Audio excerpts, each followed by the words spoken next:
Good morning, everybody. This is the regular meeting of the United Laguna Woods Mutual Board of Directors, which is a California nonprofit mutual benefit corporation. Today is Tuesday, January 8th, 9:30, and we are here in the boardroom of the Community Center. We have a full board here today? No. Kash Agrakar is still in India. He will be back next week, but I think we've got everybody else here. So I will call a meeting to order, and I will ask you all to stand, please, for the Pledge of Allegiance. I pledge allegiance to the flag of the United States of America and to the republic for which it stands, one nation, under God, indivisible, with liberty and justice for all. Thank you. Okay, let's see. Media. I don't see Brooke here yet. She probably will be soon from the Globe. But we, of course, have our wonderful TV6 upstairs that's recording this.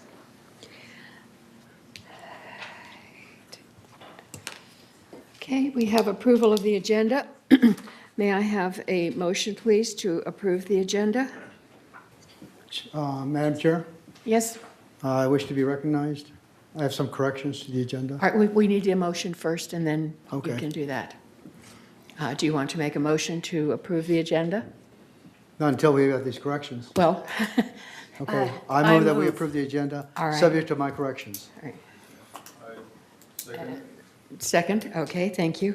All right, now, all right, Dr. Armendariz, you asked to speak first. What are the corrections that you would like to see in the agenda? Yes, first, on page 1, item 5B, that date for the minutes should be December 11th, Correct, 2018. yes. There are some Okay.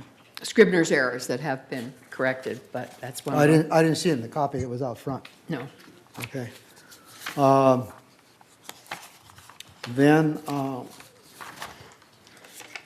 on page 5 of 6, on the GRF reports, item C, there was no meeting on December the 19th. So there was, at the top of the page, it says Report Landscape Committee, Director Blackwell. The committee did not meet in December. All right, thank you. Okay, and the last one I have, which is probably the most important one, is under item 11B2. I'd like to replace that with a motion to implement the VMS staff's recommendation to eliminate the use of Roundup. So I've written up a resolution here that I'm proposing. So my motion is to adopt this resolution that I'm proposing. All right, first of all, it's out of order because we cannot do a resolution without adequate notice. It was not noticed as a motion in this. It is strictly a receive and file. It's an information-only order, and we can't introduce a new resolution into this without Okay, excuse procedure. me, can I have legal counsel's opinion on that? Because Yes. we've had people introduce motions at meetings without noticing them in advance, and that's what I'm doing now. I'm making a motion to amend this proposal here.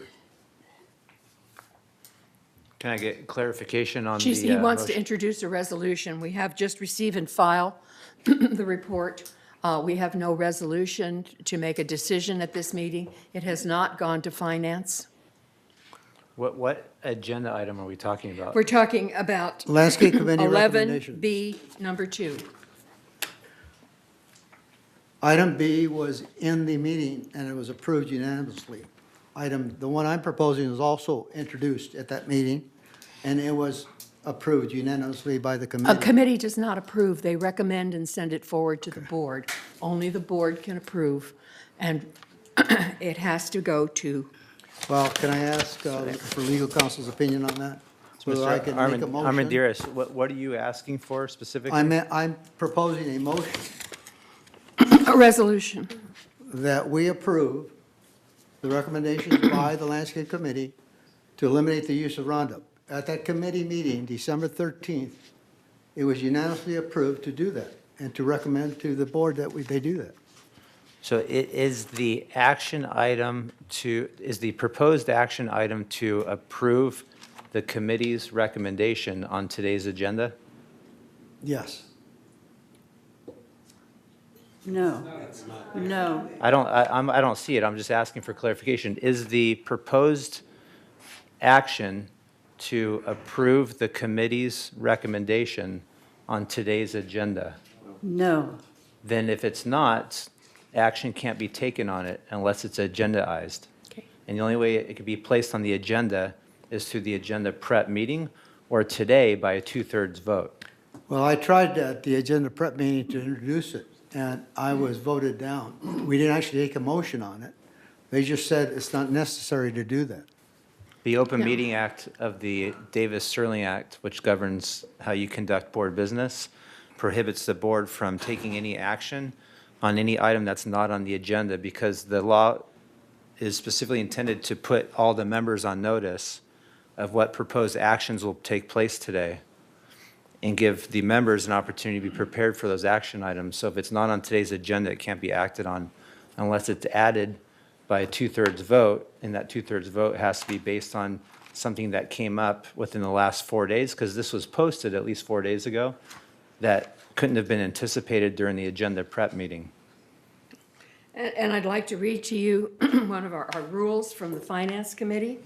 Review any unplanned revenue reserve expenditures proposed by any other committee to determine the impact on and adequacy of related reserves and recommend appropriate action to the United Laguna Woods Board. It has not gone to the Finance Committee. It has to go to the Finance Committee. They put their recommendation for or against it, and then it comes to our board in February with the recommendation to pass from the Landscape Committee. All right, Mr. Chong?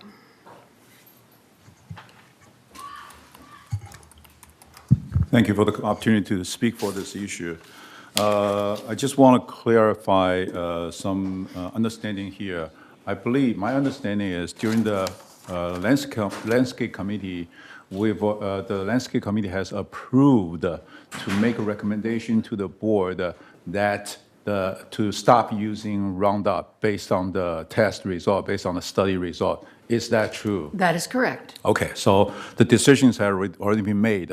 No, And then, the decision is made by the board, not by the committee. The committee only sends it forward to the board, and if it has anything to do with finances, particularly of reserve funds, it has to go to the Finance Committee first. Then it comes to the board. So it will be February when it comes to the board with the recommendation to pass from the Landscape Committee, and whatever recommendation the Finance Committee does, and the recommendation to pass from the Landscape Committee. if you allow me to continue my statement, it will be much shorter time spending on talking about this one. The decision has been made It has not. to recommend to the board. Okay, so to recommend to the board, okay, very short sentence, not a long, lengthy statement about this Roundup issue, and make sure that it will be resolved. However, the next week, the Globe has a statement issued by the chairman of the Landscape Committee, add a lot of the requirements need to get approval for the Finance Committee, which I agree with if there's a cost involved. And also there's a discussion about that cost may not be accurate because Director Armendariz has already explained that this number may not be accurate. So there's talk about that we need to do some restudy on that. And there's also the statement issued by the chair of Landscape added more conditions, need to get the GRF's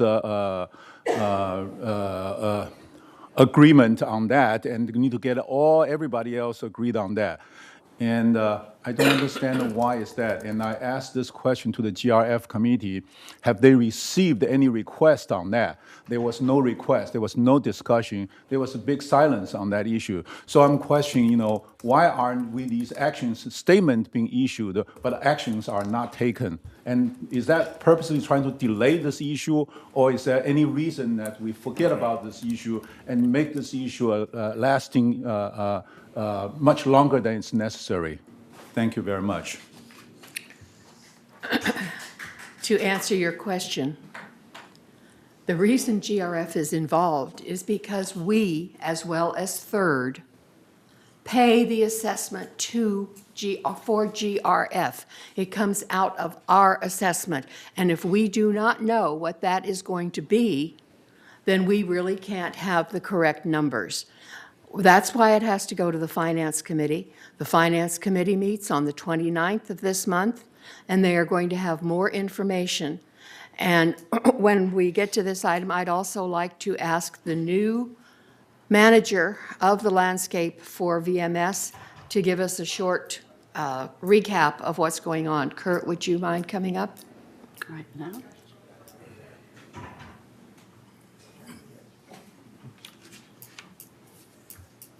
Good morning. As you know, I've just taken over the landscape division, and I have, as Mr. Armendariz has, and Andre has also mentioned, that there may be some inaccuracies in the financials. I also want to commend the board on making this move to eliminating the glyphosate materials in our programs. But my feeling on this and my review of the work that's been done so far, it has been hasty to this point.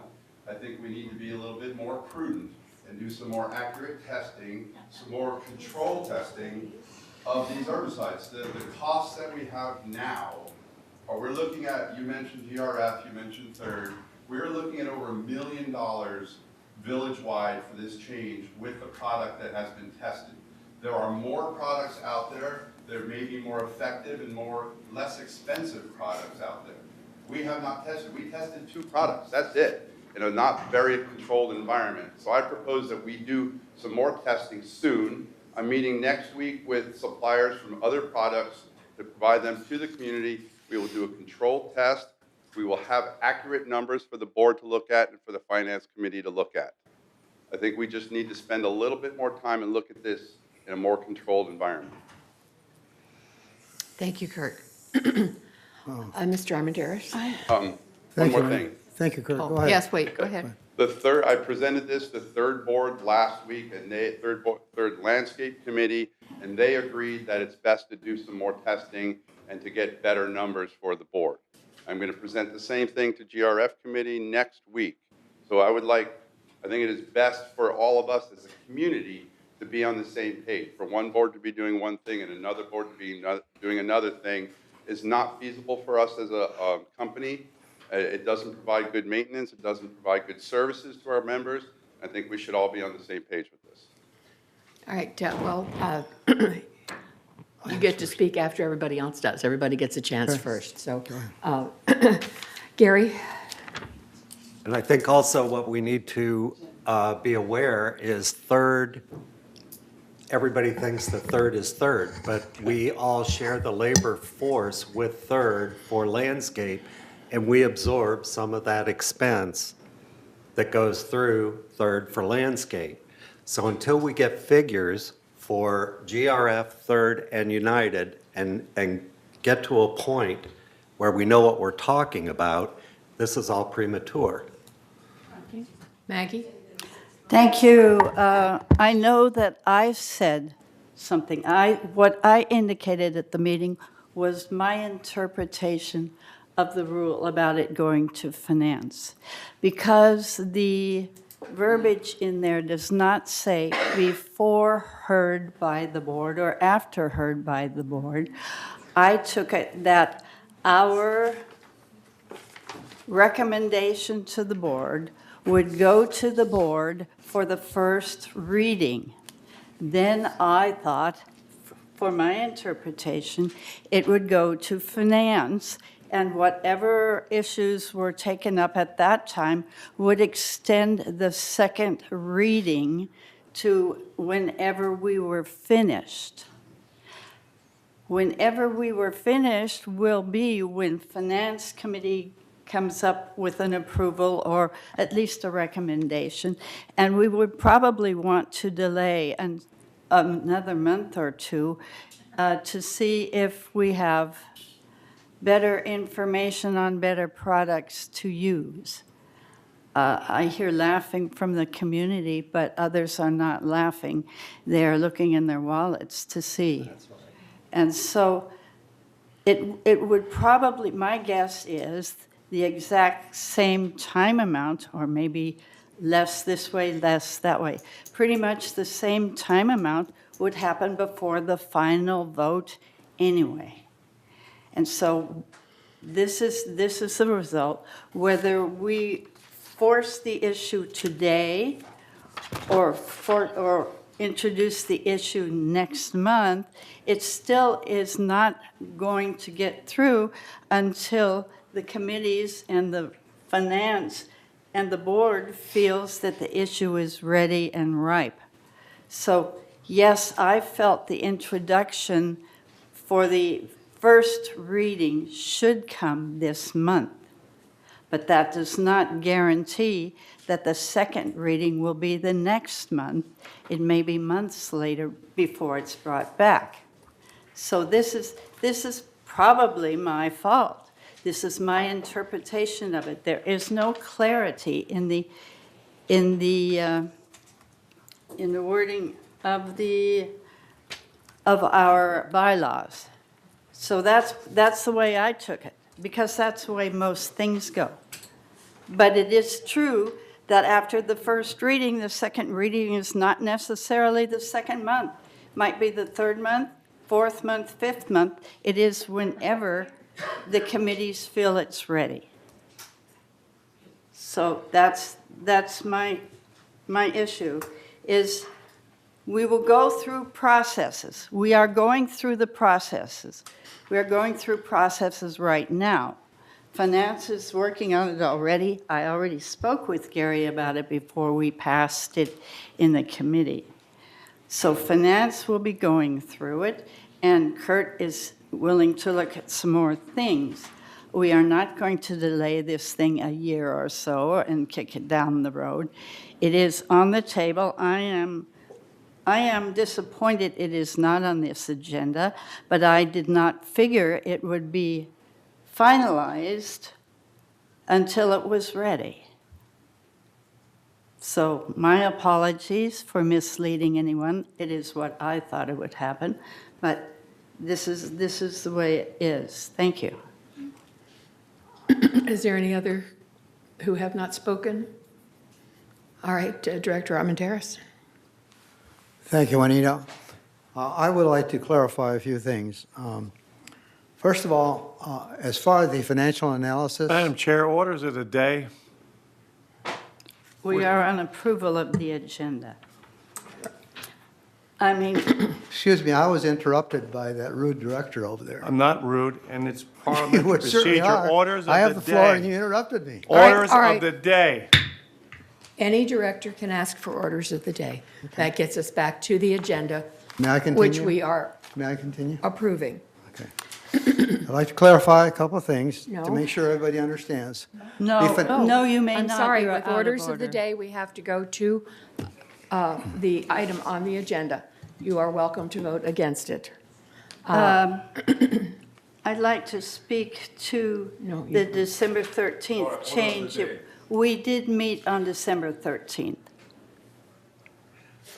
Yes, but that's GRF. The correction I had was for GRF. GRF Oh, I did see. not Okay. need. Okay. All right, I'd like to call for the vote, please, on the approval of the agenda. All those in favor, please vote yes on your screen. And all those voting no.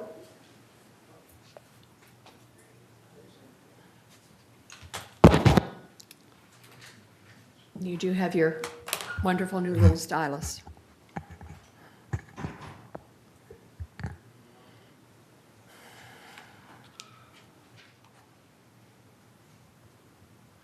All right, the vote is 6-3 with one abstention. And so the agenda passes. Now we go to number 5, the approval of the meeting minutes. We have two. We have our special open session from November 29th when we appointed our new VMS representative.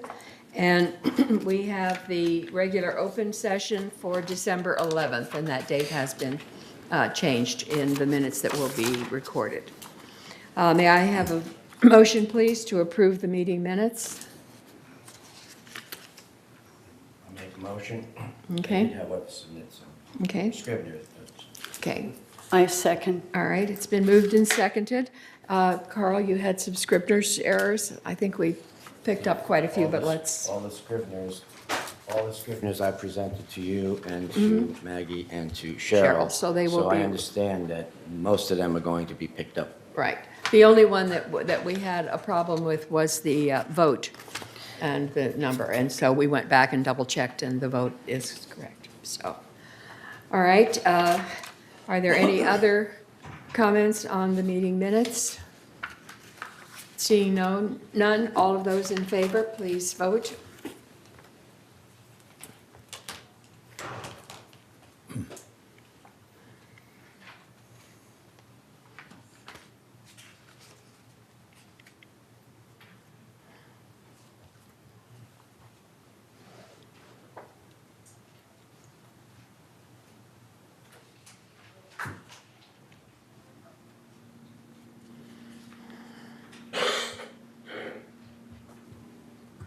Director Liberatory, do you want to give me your verbal vote? There we go. There we go. All right. It's unanimous, so the meeting minutes are approved for November 29th and December 11th. All right, number 6 is the report of the chair. Hopefully, all of you are aware, as of now, that we have selected a new CEO, and he will be starting on February 4th. An email went out with his background and education, and I think hopefully all of you got it. His name is Jeffrey Parker, and he is currently the city manager for the city of Tustin, and will be moving down here to help us starting February 4th. Another thing that is coming up this month is we are making some changes, security-related changes to the community center here. We will be restricting access to some parts of the building, and you're going to have a swipe card with a proximity card that the directors will have, member advisors will have, staff will have, those kinds of things. We will still have open meetings. We are moving almost all of our committee meetings down here. And this room will be open and available to residents who want to come to those committee meetings.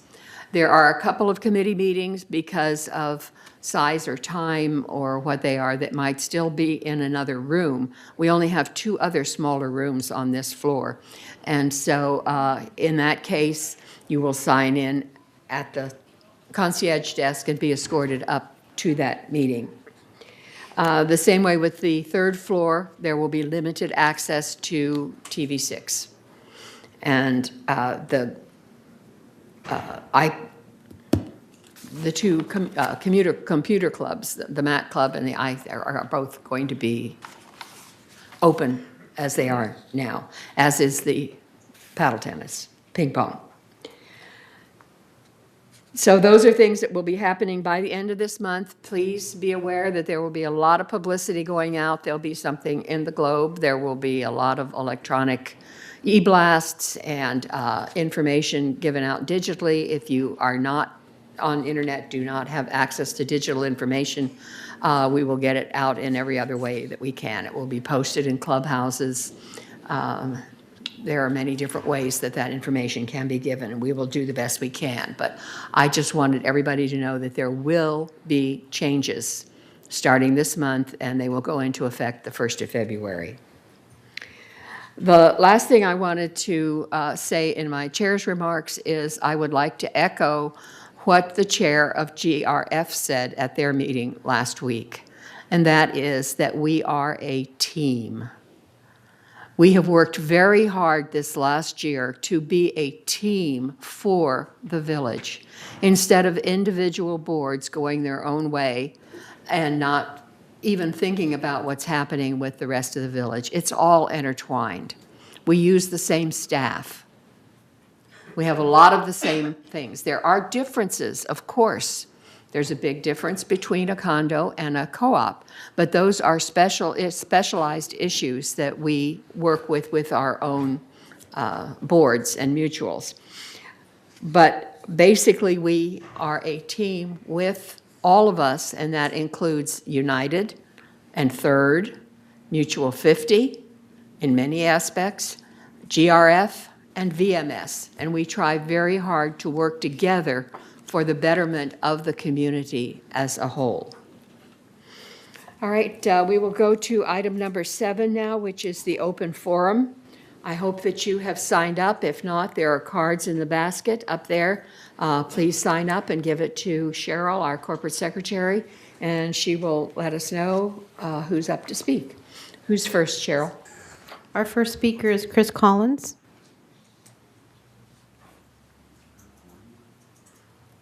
Good morning, Chris.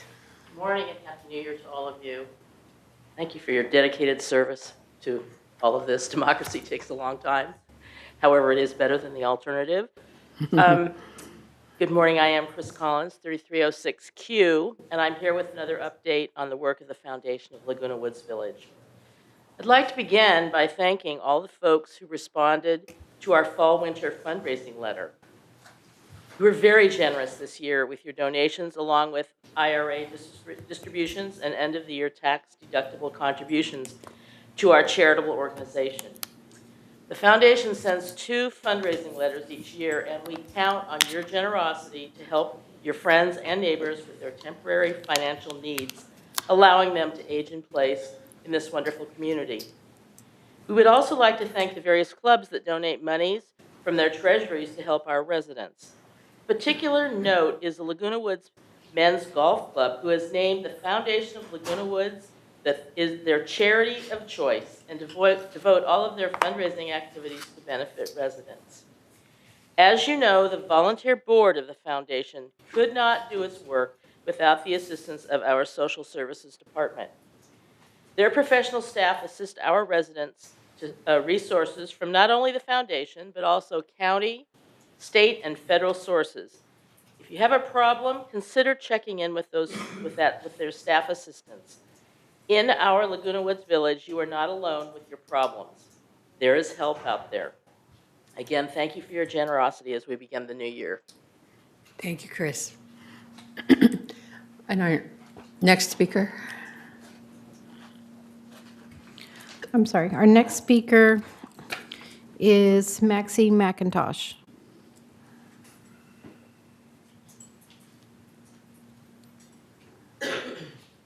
Good morning, Happy New Year to all of you. First thing I want to say is referencing something I said at the last board meeting. You know, when we come from the audience, we cannot rebuttal anything that comes from the board. So I had to wait until today. But when I had brought up the issue about the special charges to people who are behind in their assessments and they're seeking a payment plan, I must not have made myself clear because quite a number of people commented about not wanting to pay for someone's debt. I never addressed the debt. I was addressing the poor people who get behind in their payments and are trying to work their way out, that apparently wish to stay here and get caught up. That's all I was referencing was the service. I felt that the charges were too much, that they need not punitive charges, but rather strong support that they're making this effort to get caught up. Thank you. I am concerned about so many additional charges being increased and added on to what people must pay in addition to their assessments. Oh, when I mentioned assessments last month, I meant the service we pay for with our assessments. We pay for staff through our assessments. If staff needs more money for their departments, the assessments should be increased. We hardly ever increase our assessments very much. Maybe they need a bigger increase for 4 or 5 years. We need to share the cost of nearly everything here.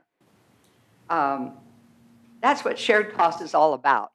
We share the cost of different operations so that members may elect to do what they choose, and their assessments cover most of the cost of service. Not all. We have exceptions. We've always paid for a lost ID card. You lose it, you pay for the new one, and so forth. If staff costs are going up, assessments should also go up. I'm finding, and I'm hearing the statement, since blank, fill in the blank, today it's alterations, are an elective chosen by some members, they should pay more, blah, blah, blah, blah, blah. Well, anything we elect to do here is supposedly part of shared costs. That's what it's about. When we elect to, oh, and I've heard from this board, I'm paraphrasing now, others shouldn't pay for my favorite activity. That's what shared cost is. And none of you here have used everything here through which you pay through your assessments. But we all willingly pay the assessment. I'm always talking about what the assessments cover, and I feel the assessments should cover most of the office service provided in all departments. Certainly not all, but I hope you will look at these costs. People are complaining so much about more and more costs going up or new ways being found to maybe keep a false assessment. Oh, we've got a low assessment, but now you're going to pay extra for this, and you're going to pay extra for this. You're going to pay 30% of the paperwork on that, and so forth. So I just hope you'll all look at these new costs and new ideas very carefully. Shouldn't they continue as part of what we pay through our assessments? Or are we trying to get rid of shared cost? Thank you, Maxine. Okay, our next speaker is Elaine Day.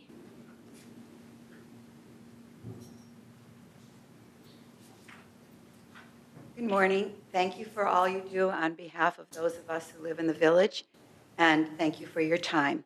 I wanted to speak to the board about the rental policy and the minimum of 3 months rental. I totally understand having just 2 different rentals in a year's time, because you don't want a lot of in and out. You don't want people there for a week or a month, or even, well, maybe a month might be all right. But if you can only have 2 people in a year's given time, I would like to see that you could have someone for just 2 months, if that were the case. What difference does it make if it's 2 months or 3 months? Excuse me, you still have just the one in and out. When we first came to Laguna Woods, we rented here for a month and a half. It was a wonderful opportunity for us to get to be in the village and see if we liked it. We loved it and purchased a unit. However, we do live in New Hampshire, so we are renting the unit when we are not here. And in that spirit of, I understand, am I correct, that the third has a minimum of 2 months? Correct. Correct. So in that spirit of being on the same page and teamwork, I would like the board to consider at least a 2-month minimum. We would have been able to be here sooner. We are the owners. We are the ones who take the best care of our units. So that is my request. And if there's any research that needs to be done on this, for example, speaking to people in the third about how the policy is working for them, I'd be happy to work on any subcommittee or that needed to research it. Thank you. All right, our next speaker is David Cohen.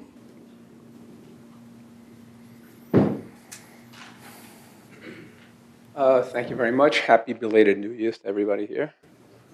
Since people do get up and talk about their qualifications, I have a master's in synthetic organic chemistry and a doctorate in cardiovascular physiology. I don't think it means a lot, but people get up and do that. I have to say, a priori, I have to say that I like your team concept, okay? So let's work with all the committees.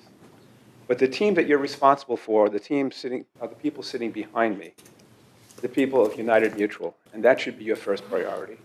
Not Third Mutual, not GRF. Third Mutual did not come to United Mutual and say, we're banning Roundup.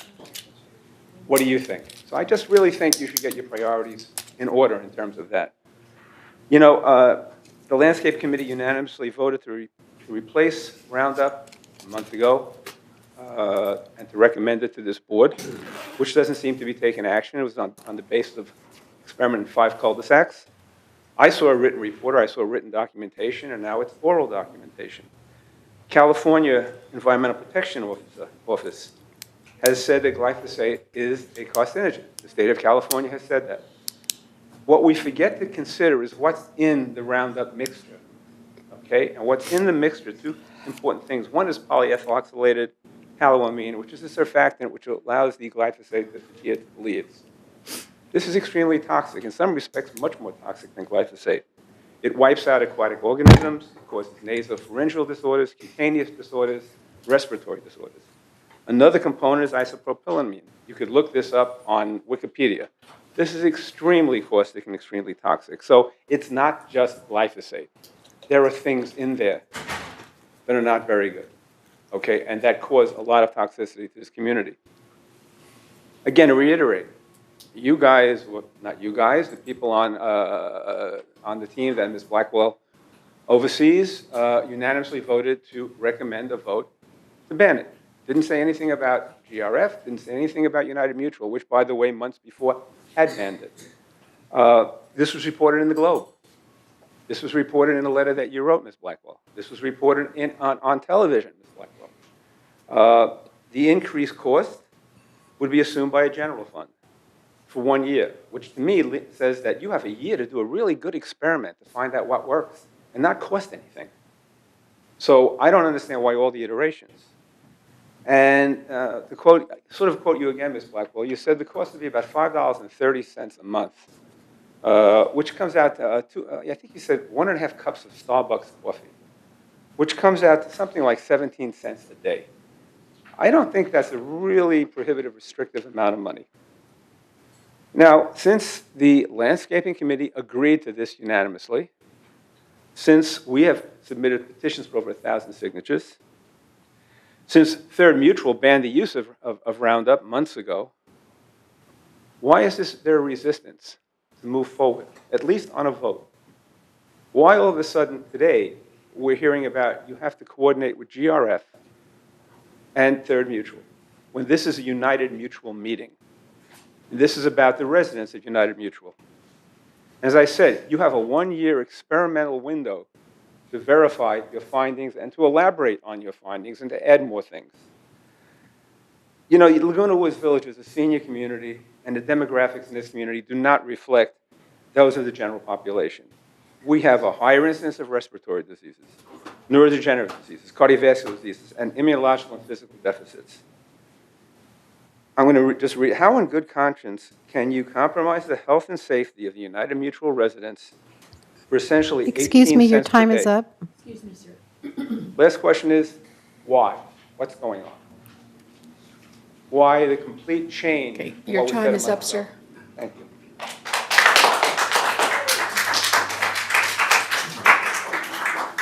Our next speaker is Esther Wright. Good morning. David covered some of the things that I was planning to say, so I won't be redundant. But first of all, I want to tell you how jubilant and excited and thrilled I was, and many other people were, when they heard the recommendation of the Landscape Committee in December, and expected that there would be a vote today. Many people were told that there would be a vote today, and we're excited about that. And I want to say a couple of things. Number one, I want to thank the Landscape Committee for their unanimous decision to do the right thing, which is what we've been asking for several months, since July, I believe. And I also want to acknowledge that I've heard very good things about Kurt, about the new person. I've heard he's a very responsible, hardworking, respectful, and a person of integrity. So I'm absolutely thrilled to hear that he's going to be participating in this project. But there are a couple of things I do need to say before I sit down, which is every single day that passes, there are people walking to their cars, to the laundromat, to their neighbors' houses, and they are breathing in a carcinogenic. And when it comes to finances, and I know that finances are important. I mean, I'm not going to overlook the fact that finances are important, and people don't want to have to spend more money for anything. But I am a president of a club here, and I noticed recently that all the chairs in the place where we meet have been replaced. There was nothing wrong with the chairs that we had before. They weren't damaged or ugly, but they've all been replaced. And I understand that there have been chairs throughout the community that have been replaced because somebody decided that we should do that for aesthetic purposes, perhaps. But what I'm concerned about is we're talking here about a health issue. My neighbors, you, each person in this room is affected by the decision that you make, whether it's a financial decision or whether it's any other kind of decision. This isn't just a theoretical, abstract issue we're dealing with. This is your health and my health. And I'm also concerned about the liability that we are facing every day that we continue to use Roundup if we're still using it. There are people in this community who have lymphoma. There are people in this community who have dogs who are dying of cancer. And some of the vets have told them that it's related to the grass that those dogs are exposed to every day. So, I'm not going to try to use fear tactics to get us to do anything different than what we've decided. But when it comes to the finance issue, remember, we're talking about health. And if we're going to put $15 million into our Performing Arts Center, which is really nice for all of us, it's not going to make a difference in the health of the people who live here. But this issue and the financial aspects of this issue have to keep in mind that this is about people's health, their well-being, and their quality of life. Thanks. I just had to say that before I left today. Thanks. Thank you, Esther. Our next speaker is Lois Rubin. Hi, Lois Rubin, 781C. First of all, I want to thank each and every one of you for your dedication to the well-being, whether it's financial, health, whatever it is, all of our well-being here in this community.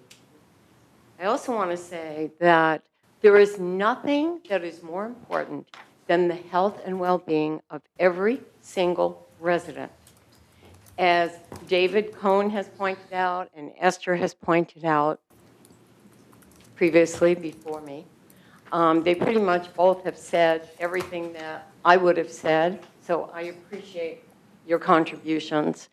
I don't understand why we are taking the time to do an additional experiment. There is a group called Non-Toxic Neighborhoods that have experimented. They know what works. They coached other communities to go non-toxic, to eliminate the toxic pesticides, insecticides, fungicides, you name it. They have done the research. We don't need another 100-day experiment. We need to appreciate every single breath that each of us can take. And in order to do that, time is of the essence. There are people here who have autoimmune diseases, who have cancer, who have other neurological disorders, high incidence of Parkinson's disease here, folks, MS. Just take a look around. The clock is ticking. We don't need another 100-day experiment. We need to take advantage. We need to step up and admit that we need the coaching of the folks that have done the research, that they know what is working in other communities. The cost can be worked out. Let's focus on doing the right thing. And in addition, I have heard from a realtor that it is possible that Zillow and some of the other websites will begin to tag the homes that are for sale or for rent that are in non-toxic neighborhoods. Hey, we could make the front page of the Wall Street Journal, of the Los Angeles Times, of the New York Times. All we have to do is become the very first 55-plus community in this United States of America, and we will raise the investments that we all have financially in our residences here in Laguna Woods Village. We will be a model for other 55-plus communities. We are elders. We have a responsibility to pass Lois, your on time is our up. wisdom to future generations. Okay. Your grandchildren, my grandchildren, and all of our kids Lois, your and time is up. great-grandchildren. Thank you very much. Our next speaker is Richard Rader. Richard Rader, 270D. There's some statements that have been made. They're not scientifically based. You just heard about the possibility that Roundup causes immune diseases, neurological diseases, MS, etc. If that were so, why aren't the lawyers having lawsuits inviting people who have MS, etc., who have used Roundup,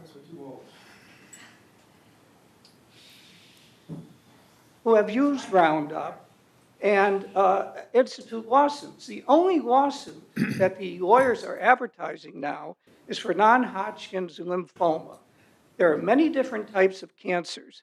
Just one are they going after. Why? Because a lawsuit was brought forth, and it involved that type of cancer.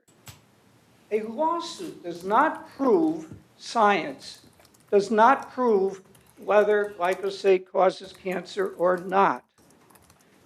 It just simply means that a group of people, perhaps non-scientists, based on the information that they had, they gave an opinion. It's not science. Now, I am a scientist, and I like to look at it objectively. I'm not telling you not to go against glyphosate. What I am saying is that you need to look at it very carefully. And there's a new piece of information I'm going to make you aware of. This all started, I believe, with the organization in Europe that cited that glyphosate, or Roundup, was a carcinogenic agent, a possible, probable. They didn't say it was, they said probable. One of the members of that committee was part of a study in which it showed there was no relationship with cancer. He withheld that information from the committee.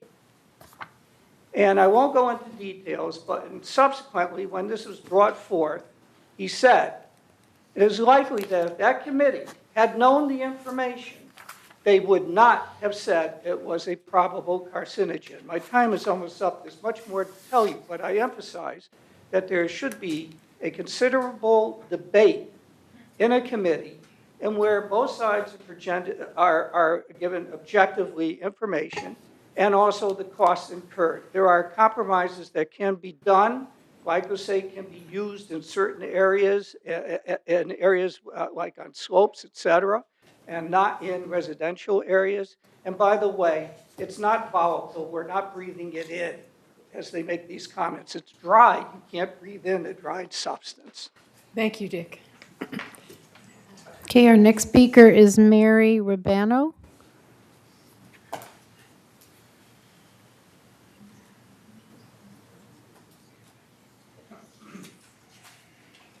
Hi, good morning. My issue is not as important as the Roundup discussion, but I think it speaks to how we spend money in the village. I'd like to commend the beautiful job that the painters are doing near Gate 4. And I'm not sure if any of the board has had a chance to see the results. But if you have, you'll notice that some of the buildings have had their color changed, their trim changed. And the way you'll recognize this is because the existing awnings were not painted. It's obvious that the awnings were painted previously, and my question to the board is why it was determined not to do it at this time. I think the current end results are not pretty, and it probably doesn't reflect the expense that was made towards keeping our village beautiful. Thank you. Thank you, Mary. Okay, that concludes our speakers. Okay. All right, we will go to agenda item number 8, which is responses to the open forum speakers. Let's see. Director Blackwell?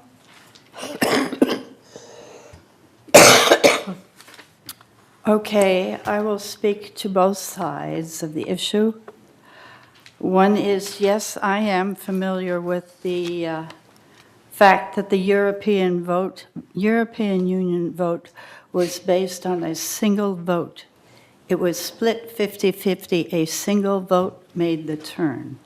Yes, I am aware that not all information was included in the report. Any information which did not support their contention was omitted, and they admitted that later. So that's not good. But you also need to know that we do wand roundup only 4 times a year. So it is not likely that every time you walk to the laundry room, you are passing through a waft of Roundup. We use the wand only. We never spray it out of a hose, or we never spray it above waist height or anything. It is used with a wand on the ground. If you saw anything else, then what you were seeing was a different kind of application of a different kind of substance. Fertilizers are spread like that, particularly lawn fertilizers are spread above. Nothing is sprayed from the air down. Everything is just wanded. During this time, Landscape has been instructed to use as little Roundup as possible, as rarely as possible. We would like it to be, fixed very soon. As I say, my plan was to get it on here and then see what we could do. But you are not going to be exposed to it every day. Let's face it, 4 times a year is not every day. Also,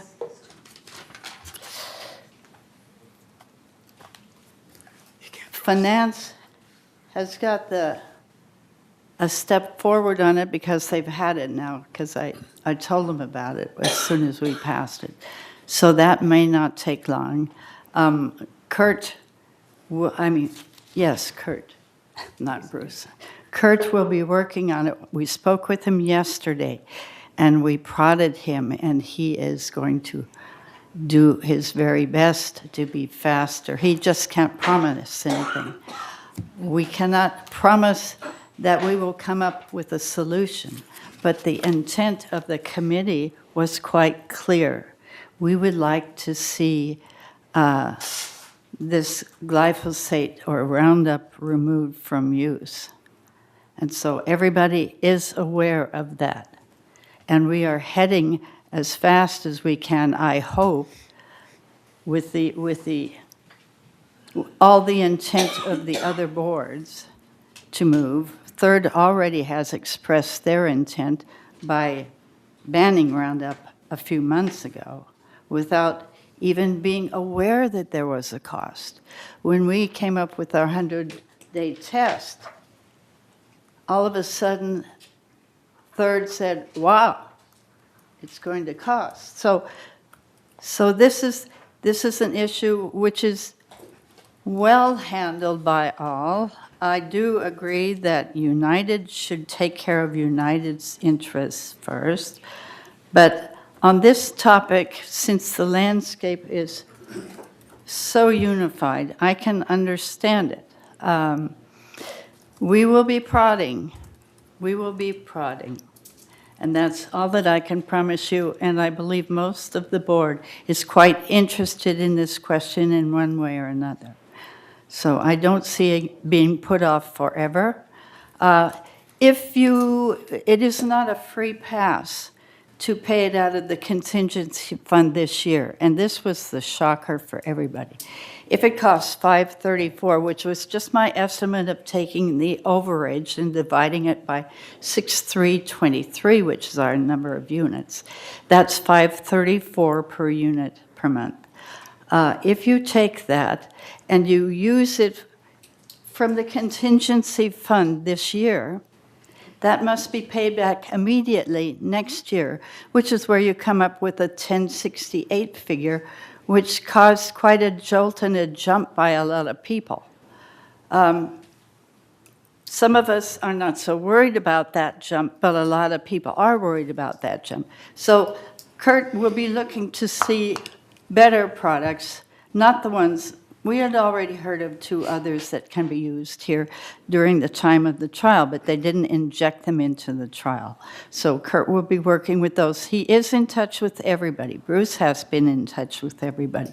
But Kurt and Bruce were in unification this last month or so, and Kurt is moving ahead. He's already been to several meetings and things.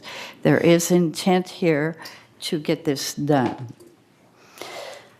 I can only tell you that we will prod, and we will see how fast we can get it through, because it was our intent to get this produced to the board, where we have discussed it today as if it were on the board, and get it passed in time. I believe we cannot say what GRF must charge. We can only accept what GRF must charge. We have to determine what we must charge. And those 2 come out of your pocket and my pocket. And that's the way it is. But we cannot make our decision based on what they are doing. But so that's it for me for now. All right. Sue Margolis? I want to go on record saying that I believe we should stop right now using Roundup. The couple of months that it's going to take us to figure out what the price, et cetera, is, the weeds are not going to get out of hand. And I think today we should vote and see if we can get a 2/3 majority here to put it on the agenda and go ahead with what we know is the best thing to be done for the community.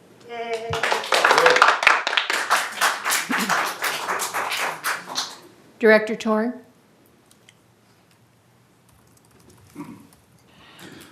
Thank you for the opportunity to speak, respond to the residents here. As you all know, I'm more residents-oriented. I don't particularly speak for the staff. I don't particularly speak for the residents. But I want to first compliment Kurt. Kurt, you're doing a great job. Thank you very much. And you're new on this one, and we look forward to your help in resolving those issues. I think the problem is board directors giving the right direction or not. And I don't understand why it's already decided during the landscape meeting, suddenly one person changed the whole direction of this issue and made this lasting much longer than it should be. So I don't understand it, okay?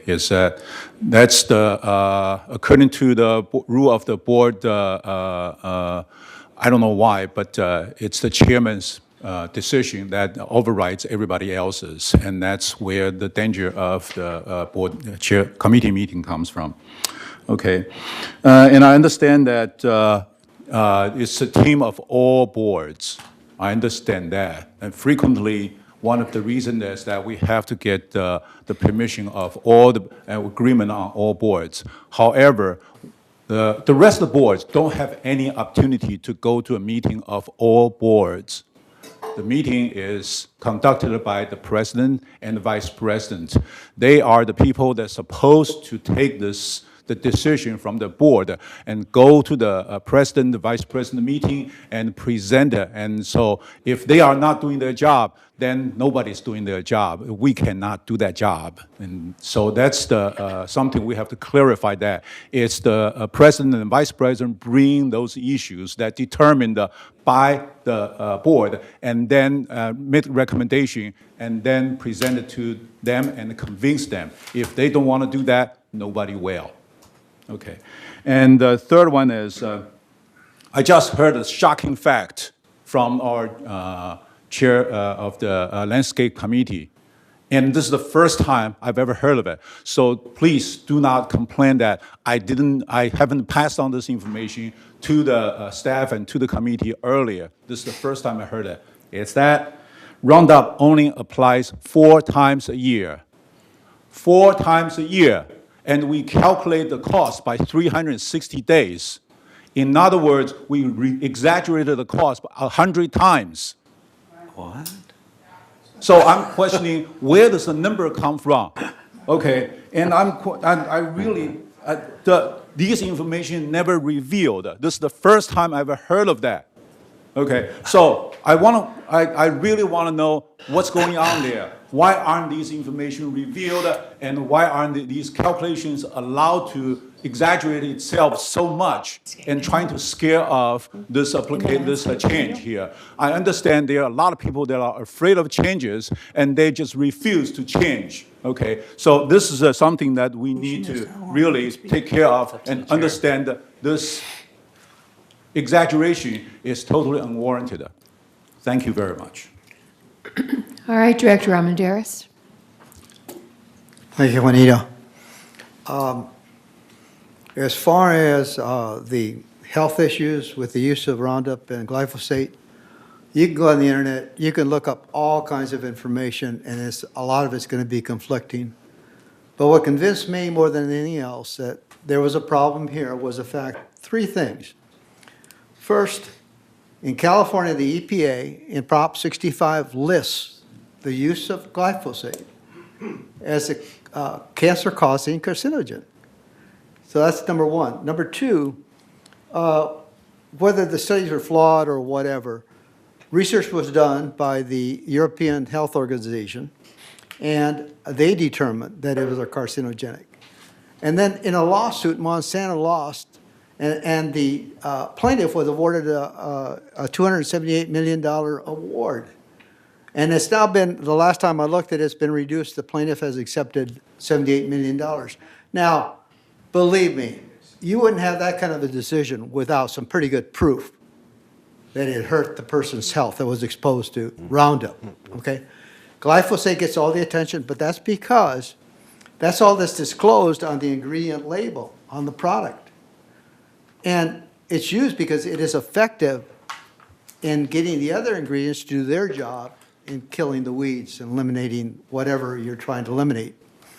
So it's hard for me to understand how anybody out there could think that it's safe to be around it.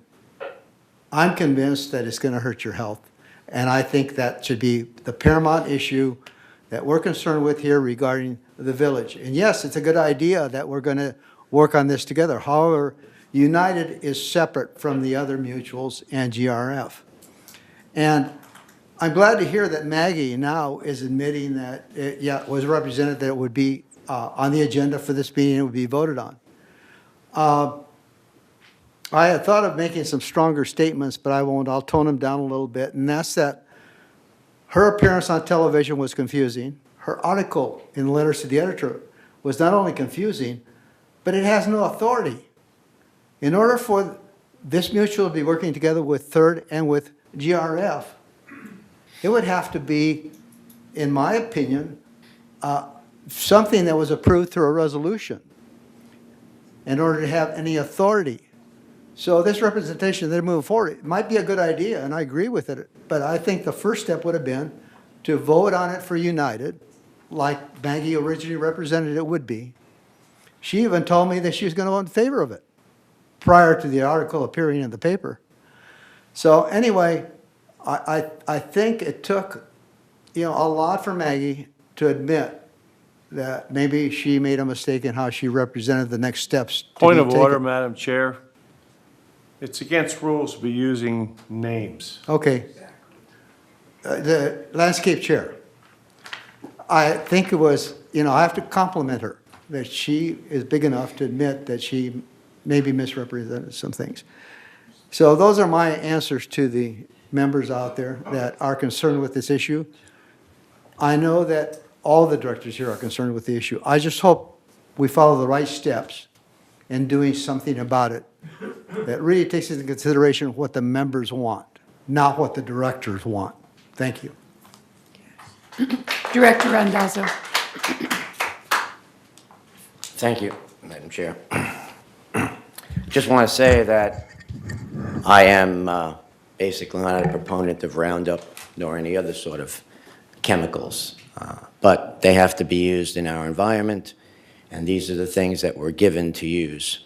I've used Roundup at my home where I lived, okay? Obviously, I didn't use it like that individual who sued Monsanto, because that individual was using it every day, didn't wear any protective clothing, no masks or what have you, okay? I mean, if you eat too much, you're going to wind up basically dying of obesity, too. So under the circumstances right now, yes, I am in favor of banning this thing. However, we have a process on this board. We have a process that says that once one committee comes up with something, they then bring it to the board for their full approval. However, when it involves money, it's got to go to the Finance Committee. We are following this process. Now, I know I'm talking to people that basically have got their ears painted on. They don't want to hear what I have to say. But let me just say, that's the process we're going through. The other thing is the fact, you can ask Kurt, we use Roundup strategically, surgically. We do not just spray this stuff all over the place. We only use it in certain areas. When it gets used, as indicated by Landscape Chair, we also use it with a wand, and it's down at the ground. Once it gets in contact with the grass or what have you, it adheres to it. It doesn't go airborne, so we're not breathing it in. The guy that's maybe doing it with the wand, he might have some breathing in, but he wears a mask and he wears clothing in order to protect him. The other thing right now is the fact that the other chemicals, which were organic chemicals, it was pointed out by Bruce during that meeting that those particular chemicals, that individual, when he applies it, will have to wear a suit and a mask also, because they have their own shortcomings. There is no panacea here with anything we use. Even when you use a weed whacker, the person is inhaling some of the stuff from the weed whacker as he goes along. So I just want to say right now, I am a cancer survivor, and I know what it's like to have cancer. Thank God I was cured of cancer, but my cancer had nothing to do with Roundup. So at this particular point in time, just be aware of the fact we're going through a process. The process, we go through the Finance Committee. Mr. Kurt Wireman, we had a meeting with him yesterday to ensure that he is definitely coming up with a comprehensive program to address how we're going to do our landscaping with using weed whackers, some sort of non-toxic chemical, whatever that is, because at this particular point in time, you can tell me today that something is non-toxic, and tomorrow they'll do another study to say that it is toxic, okay? But we're not breathing this stuff in. We use it sporadically. We use it surgically in certain areas. And I don't like the fact that everybody says that the sky is falling and, oh, we're all going to die from cancer because of Roundup. That's not the case, and we really need to get our head screwed on straight. Thank you. Director Bastani. I have 3 items. The first one, it doesn't relate to Roundup. I'd like a chair to be careful and not to allow people to interrupt other directors, like we've seen 2 cases today. Anthony interrupting Manny. They need to behave appropriately. Next, regarding Roundup, I need to know what are the 2 alternatives that has been tested and what was the result that Kurt mentioned. The other one is, what are the other proven organic alternative to Roundup? I don't know what they are. Anybody who knows, including Kurt, I'd like to know. It's in the report. There is a report which you do have or will be given, and that is the Landscape Committee report. We made extra copies.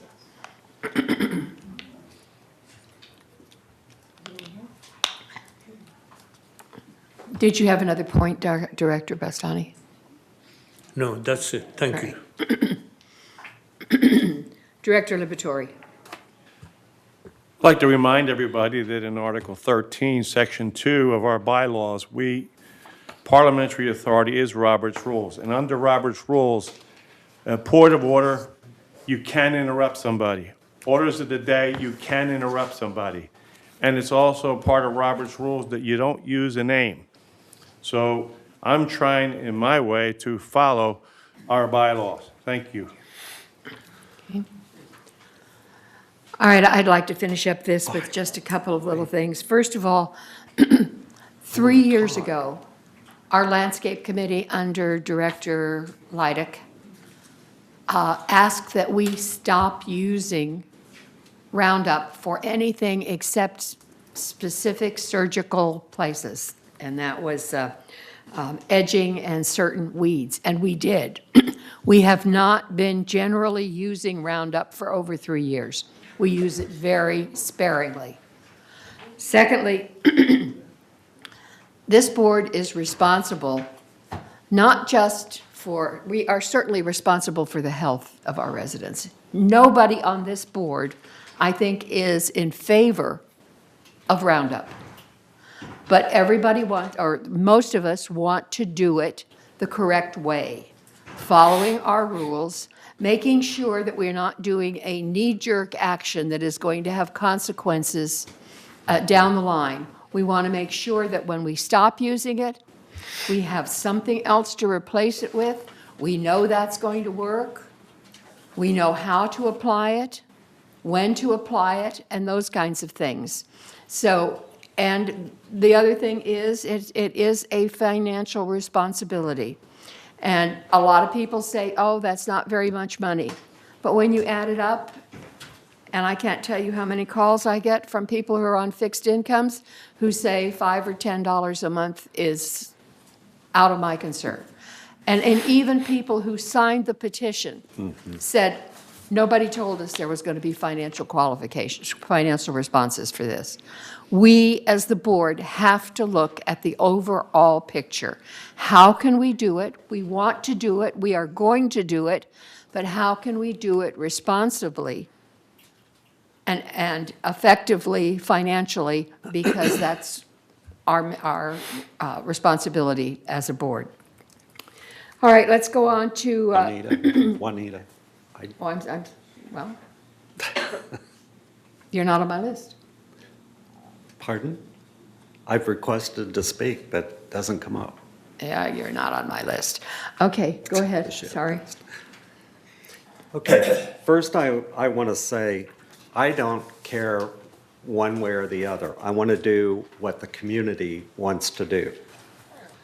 And in so doing, I just went around and kind of did a survey of my cul-de-sac, asking people, you know, would they be willing to pay $5 a month more to do away with Roundup? And it was 65% said no, 35% said yes. And the one lady said, I have 2 dogs, one of which is allergic, and it costs me, and so for that reason, I am for doing away with it. However, if I didn't have a dog, I would not be paying for it. And then most of the people, and even the people that I talked to who had signed the petition, said that if they had known that there was a cost involved, they would not have signed that petition. And I think also there, from what I have read, and this gentleman I know said he's a PhD chemist, and my partner is also a PhD chemist, and 2 of my children are physicians. And I've asked all of them about this, and they all will say there's no real proof. And I guess my question is, when we're talking about breathing in, we're all living at the 5 and the 405, where we're having maximum car exhaust fumes. What is the percentage then of the causes of our health problems from that, and what are the percentage of from Roundup? And I don't think any of this has been brought forward. Like I said, I don't care what we do. It's not going to affect me other than paying it, and I'll pay it. And I guess to Maxine, I just want to say when we increase the cost, we've increased the cost based on what staff comes forward and says that our costs of investigating all of what we have to do, for architecture or for whatever, and then we're not breaking even, so we need to increase our cost to the residents. So I'm not sure that that's necessarily a shared cost. It's something, if I want something architecturally done and I come in here and ask, I take the time to do it, I'm not sure it's anyone else's responsibility other than mine. So that's it. That's all. Thank you. We'll go on to number 9, which is an update from our newest VMS director, Ron Bellner.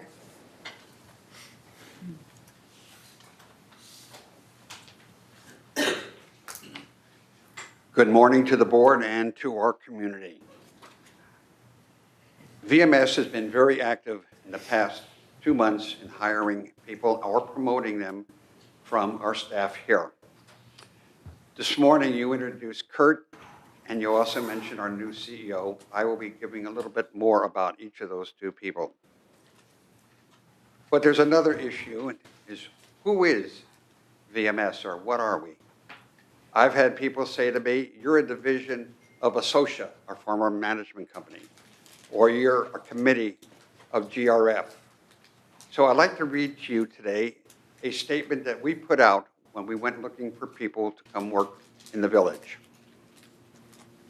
Village Management Services Incorporated is a self-owned professional management company for Laguna Woods Village.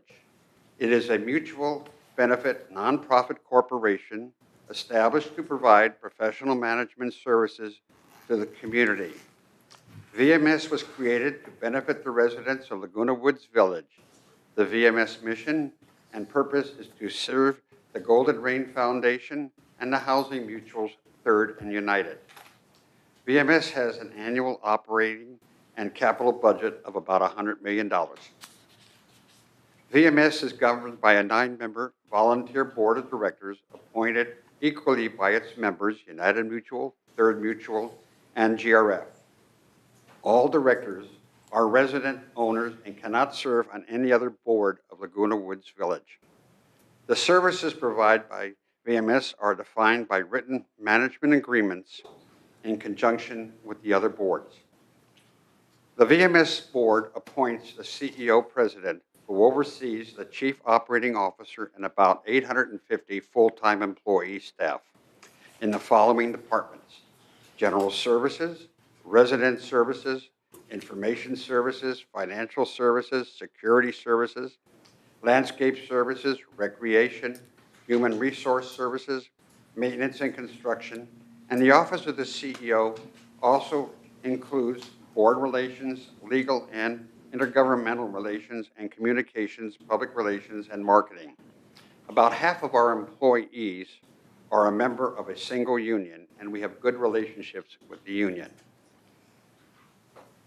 As you've introduced Kurt today, I'd like to tell you a little bit more about Kurt. Kurt was promoted from within the staff. He was the permits, inspection, and restoration manager, maintenance, and construction department. And we promoted him to senior field services manager, general services department. As a senior field services manager, Kurt will manage landscaping services and maintenance, tree trimming, nursery, composting, and pest control.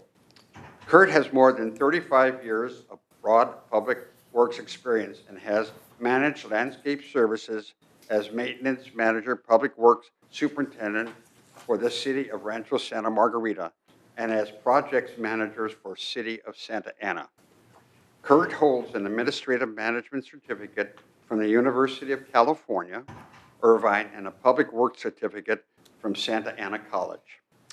Now, he currently is a public works curriculum educator at Santiago Canyon College and has completed the American Public Works Association and Public Works Institute program. So he's very well qualified in the positions that we have put him in. We've also made another major promotion, or I should say hire, and we are pleased to announce that Chris Langanore has started employment in the village as Senior Transportation and Maintenance Manager. As Senior Transportation and Maintenance Manager, Chris will oversee transportation, vehicle maintenance, streets and sidewalks, custodial, and waste management contracts. He has more than 30 years of experience with the City of Santa Ana, featuring extensive experience in transportation, fleet management, contract administration such as janitorial services and other large contracts, and budget management for the $120 million annual police budget in the City of Santa Ana. Chris holds a Bachelor of Science in Public Affairs from the University of Southern California and a Master's of Public Administration from California State University, Long Beach. It was mentioned that we have a new CEO, which we do have. His name is Jeffrey Parker. When Brad Hudson quit on October 18th of last year, the VMS board immediately began looking for a new CEO. We formed a committee and we hired a professional service employment company to help us look for a new CEO. I can tell you that as a city within a city, we had a large number of applicants for this job. In fact, some of them were city managers for a variety of cities in Southern California. Now, Jeffrey Parker is he is the city manager for the city of Tustin, a very large city nearby, and he's been there since 2011. He has also been city manager for the city of Claremont, and he served the same role in the cities of Walnut and Patterson. Of his 35 years in governmental service, 27 of those years have been as a city manager in the city. So he's very well versed in how to handle large operations. Let's talk a little bit about his education. He holds a Master's of Public Administration from California State University, Long Beach, and a BA from the University of California, Santa Barbara. And it was mentioned he will start on February 4th. In looking for this candidate, we didn't just look at the resumes. We ran some very strong checks on their work history, their education, and is there anything on the internet about these people or anything that people didn't like. So we did look at that, and then we met with them. Last month, the president of United mentioned that there were 5 candidates left out of the group, and one had just left, and so we had 4. And I can tell you those 4 spent a lot of time being interviewed for the position. So we have a new gentleman starting, and he will be in here. He has met with the staff, and he's met again with the whole board of VMS, and he will be starting on February 4th. Now there is another issue that I want to mention today, and that is the shutdown of the analog TV. We have a lot of people who are blaming GRF, they're blaming VMS, they're blaming their boards for that responsibility. That was not our decision. In 1996, Congress of the United States passed a telecommunication bill to go to high definition for all TVs. This was done because people wanted better quality TV. All the manufacturers were going to flat screens. And one of the big reasons was it increased the bandwidth that people broadcast on. For those who don't know what broadband is, it is a width that you can broadcast in the air your signals. By going to high definition, this opened up each broadband width that every broadcaster had to multiple channels. For example, Channel 2 is now Channel 2, 2.1, 2.2, and it can go all the way up to 2.10. The same with 4, the same, and several other channels that you can get multiple channels within that simple bandwidth.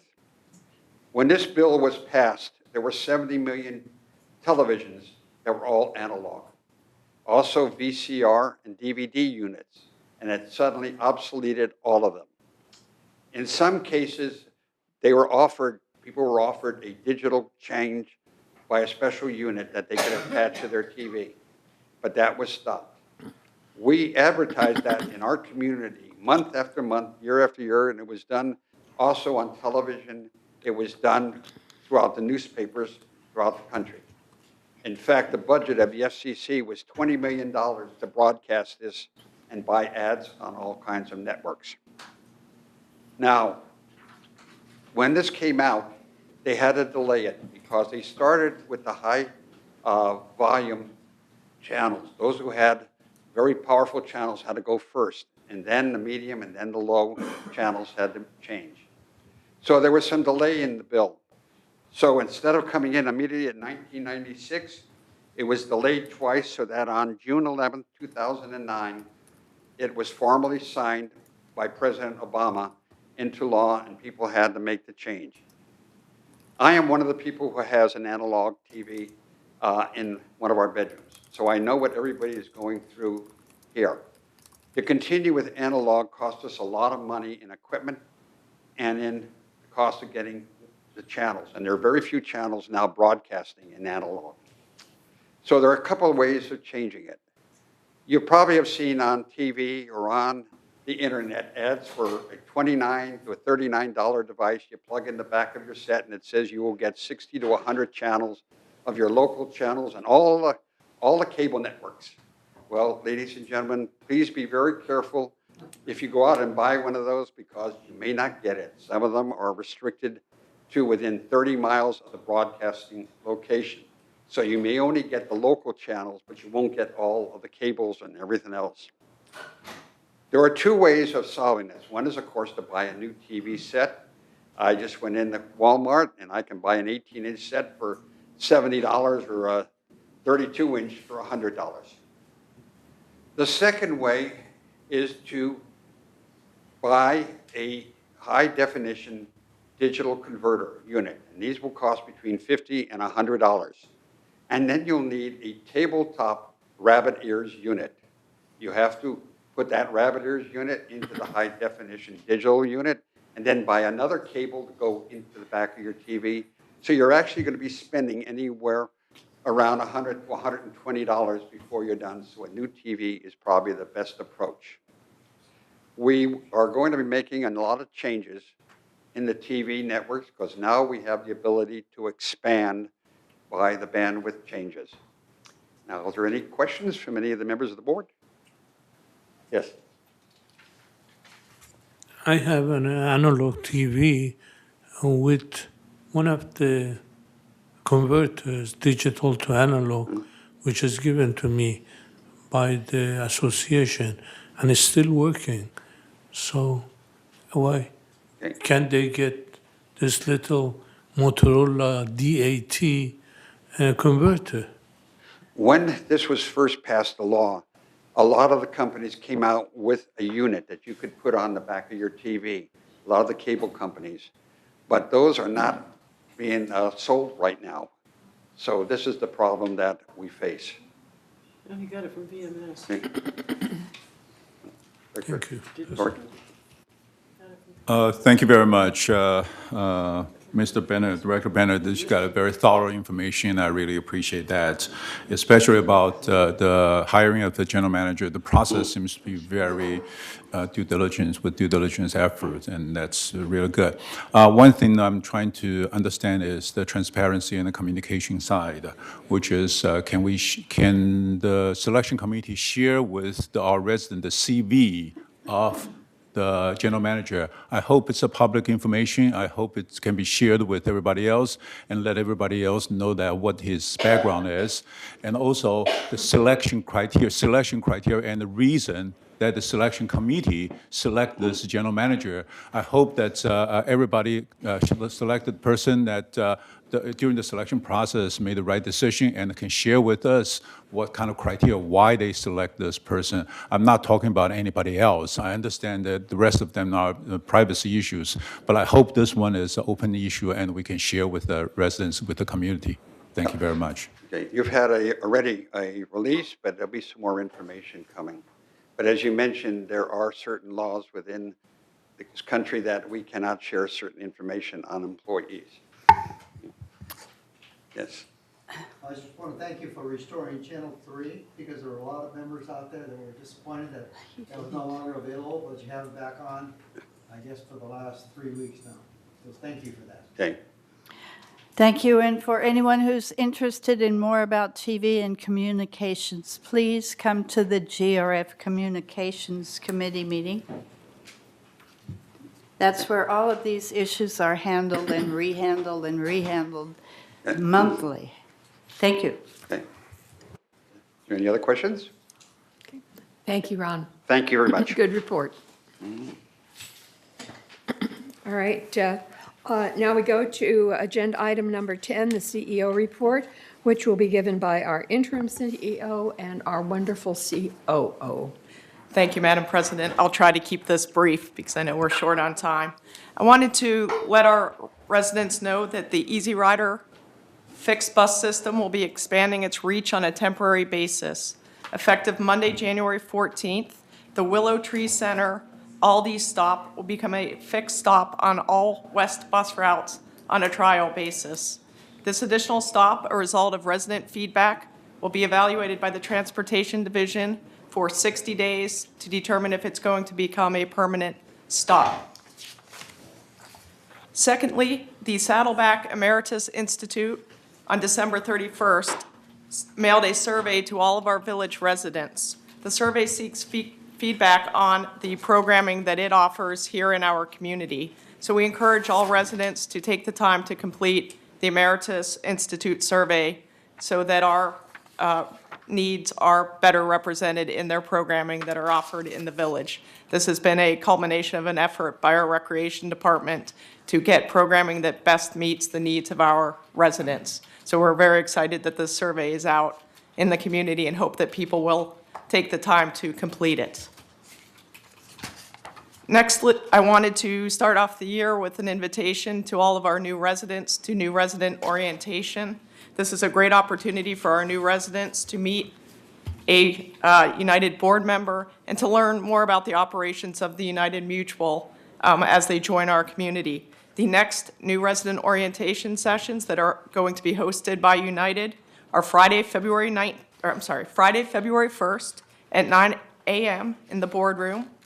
And then the March meeting will be March 13 at 6 p.m. in the boardroom here where we are this morning. And to register, people should contact Becky Jackson, the public relations specialist, and Becky's email address is becky.jackson@vmsinc.org, and she will make a reservation for you to attend the new resident orientation. And I do want to remind our residents to please fill out the Code Red forms that were sent out in the November budget packet. Again, the village uses the Code Red emergency notification system to notify our residents when there's urgent information that needs to be disseminated. This is used in cases of fire, power outages, and so forth. So again, the forms can be returned in person to the concierge desk in the lobby.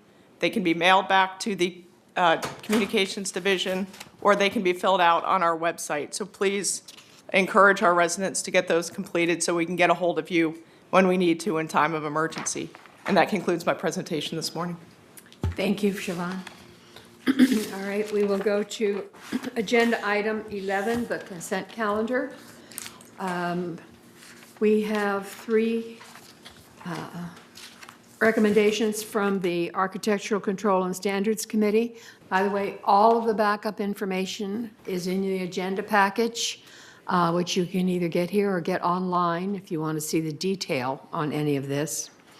There were 4 tree removal recommendations. The receive and file of the Landscape Committee update study that we have already discussed in detail. The Finance Committee has 1 recommendation for a file in small claims court.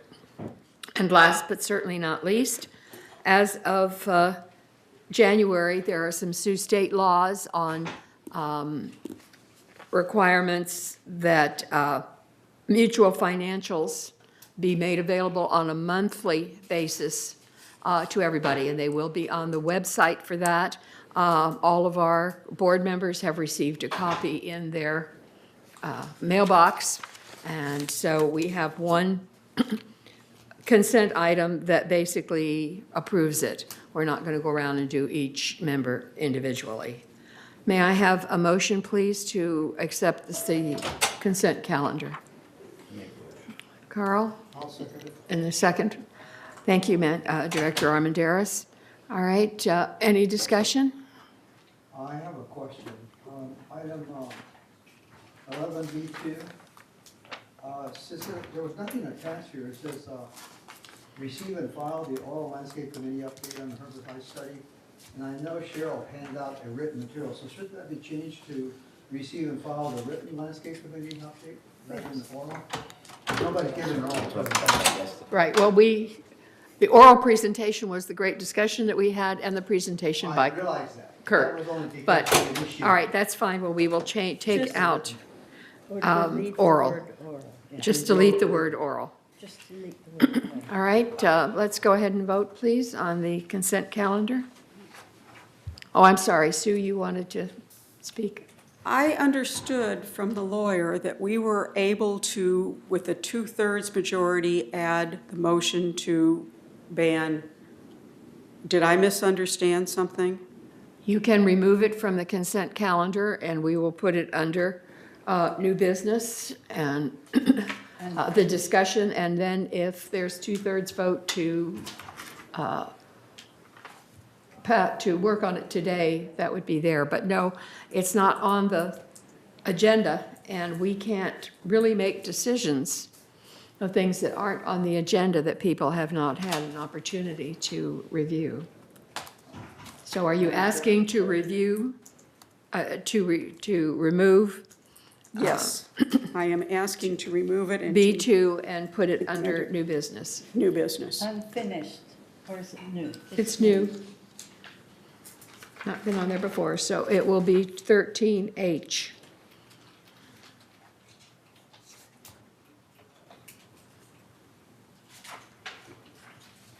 Okay. Your voting is in progress.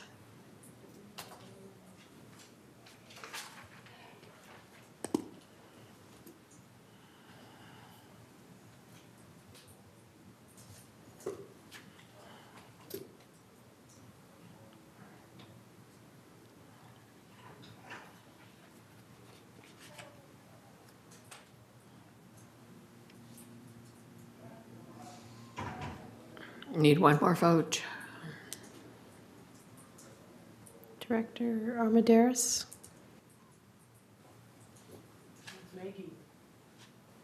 Okay, good. It passes 9-1 with one abstention. All right, let's look at unfinished business. Now, we have to go back a little bit because these are all, excuse me, yes. Can I just make sure the minutes are clear, ask for clarification on the last vote? It's my understanding that vote was to approve the consent calendar Yes, with the modification? yes, with the one item removed. The item removed was, did that result in that item going to unfinished business? No, to new business. Okay, but that is an addition to the agenda. So you've added something to the Right, agenda. when we get to H, we're going to have to take a two-thirds, get a vote and get two-thirds in order to add it to the, Perfect. there, Okay, thank you. okay? Director Tong? Unless I was sleeping over the past 2 years, okay, this is the first time I've heard that it needs two-thirds vote. Never heard of that condition before. May I encourage you to go to the Roberts Rules meeting, which I think you have once, and to read your Robert Rules. That's a standard Robert Yeah, Rules. but I've never seen it being Well, done nobody has in the wanted to past. do it before. Nobody has So asked to do it. we suddenly found this new rule that we have to follow instead of just follow the standard process being passed. No, we are not doing anything new. It has always been there. If anybody, and it says right there that in the event an item is removed from the consent calendar by members of the board, such items will be subject to further discussion, action by the board, so that's why we put it under new business. But it's going to take two-thirds vote when we get to new business in order to take any action on it. All we're doing now is removing it from the consent calendar and that has been there forever. I'm sorry you were not aware of it before. All right, we go to unfinished business, and these are all items that had their first reading in November, because if you'll recall last year, we did not have 30 days between our monthly meetings, and so some of them had to go out for 2 months. So these were all brought up and had their first reading in November. 5 of the items are architectural standards updates. And then we also had one to update the vehicle, traffic, and parking rules, and another to the land use alteration policy. So let's start with the architectural standard updates for their manual, and I've asked our secretary to try to summarize those so that we don't spend all day reading resolutions. Okay, I am looking at page 12A, 3 of 6. I will read this, and then I will list all the items that I feel fall under this so that we do not have to read it 13 times or however many. Okay. Revise the alteration standards. Whereas the Architectural Control and Standards Committee recognizes the need to amend alteration standards and create new alteration standards as necessary. And whereas the Architectural Control and Standards Committee recognizes the need to revise Alteration Standard 19, balcony modesty paneling, Alteration 20, aluminum vinyl patio covers, Alteration number 24, skylights installations, patio slabs, which is, that's 13C, that is item 22, standard 22. Standard 44 is vinyl fences, and standard 25, which is 13D, is tubular skylight installation. Be it resolved, the Board of Directors hereby adopts the revisions to these alteration standards attached as part of the official minutes of this meeting, each under its own heading. Resolved further that the other resolutions adopted are hereby superseded and canceled, and the officers and agents of this corporation are hereby authorized on behalf of the corporation to carry out this resolution as written. I move these resolutions. I second. Okay, it's been moved and seconded that A, B, C, D, E, and... Wait, I didn't mention E. Okay. Well, that's still part of E. the... And then 13C, D, and E. Well, we'll do those when we get to new business. Okay. So, All right. A, B, C, D, and then E is the Is paint the color, but that is part of the spiced alteration. berry, yes. There, so, and E. All right, all those in favor of adopting those, please vote. Oh, I'm sorry. Just Maxine? one request for clarification. On page 12A, 4 of 6, 2.4 says vinyl, lattice, or metal. But I think in your resolution, it defines metal as aluminum. And in other resolutions, you define metal as aluminum. So you Right. might want to keep this aluminum instead of the general word metal. I know you don't want anything up there that's going to rust. Right, but there are other kinds of metals, so we just left it generic. Okay. It can be treated metal. It can be vinyl coated. Okay. Thank you. All right, we are voting to adopt 12A, B, C, D, and E. Please vote.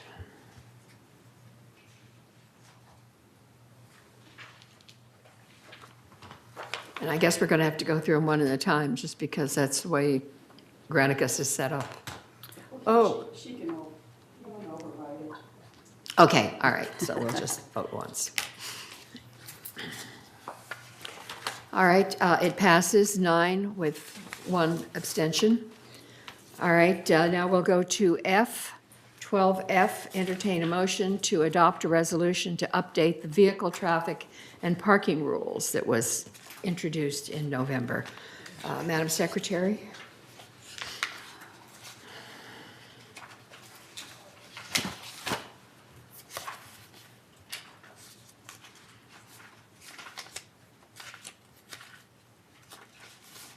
Looking. No? 12F.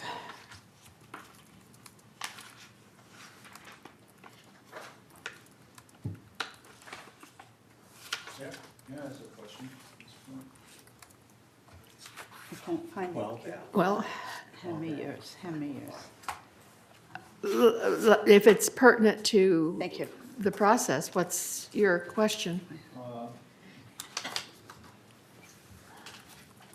Sorry, I'm a little bit slow here.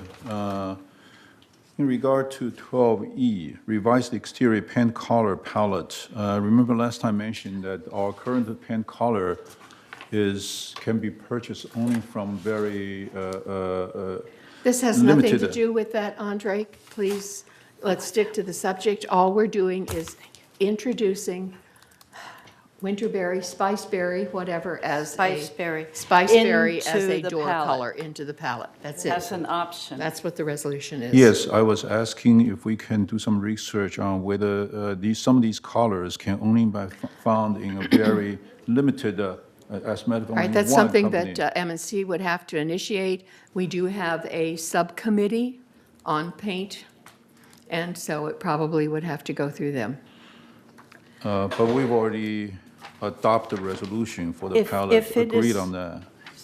We adopted the resolution 5-6 years ago on the paint palette.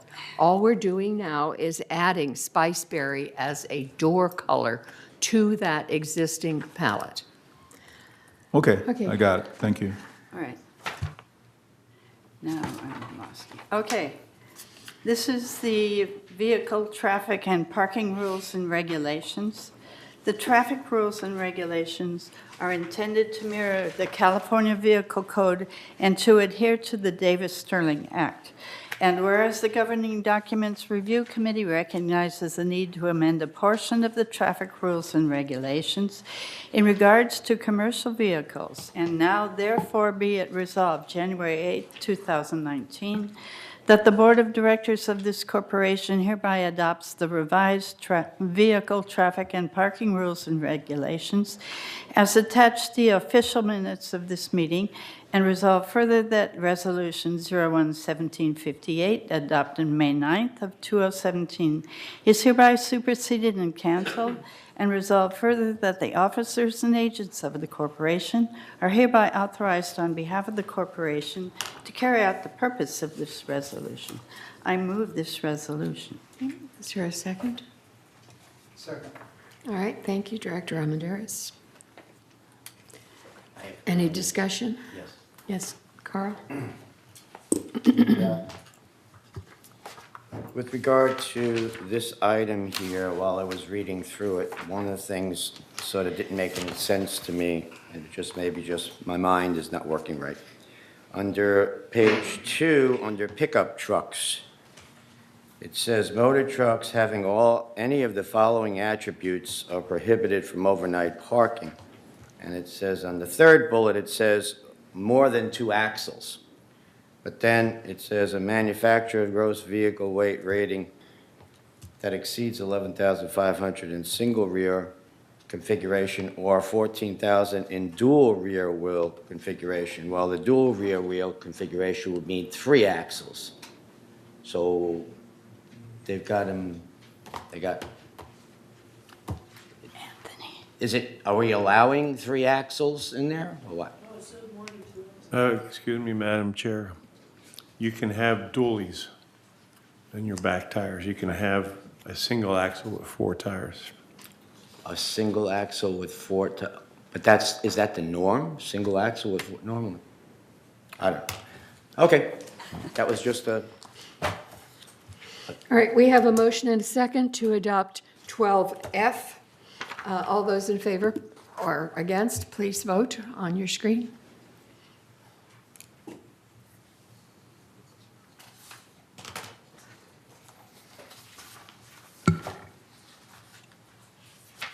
Okay, it passes unanimously. We go to 12G. Entertain a motion to adopt a resolution for revisions to the land use alteration policy.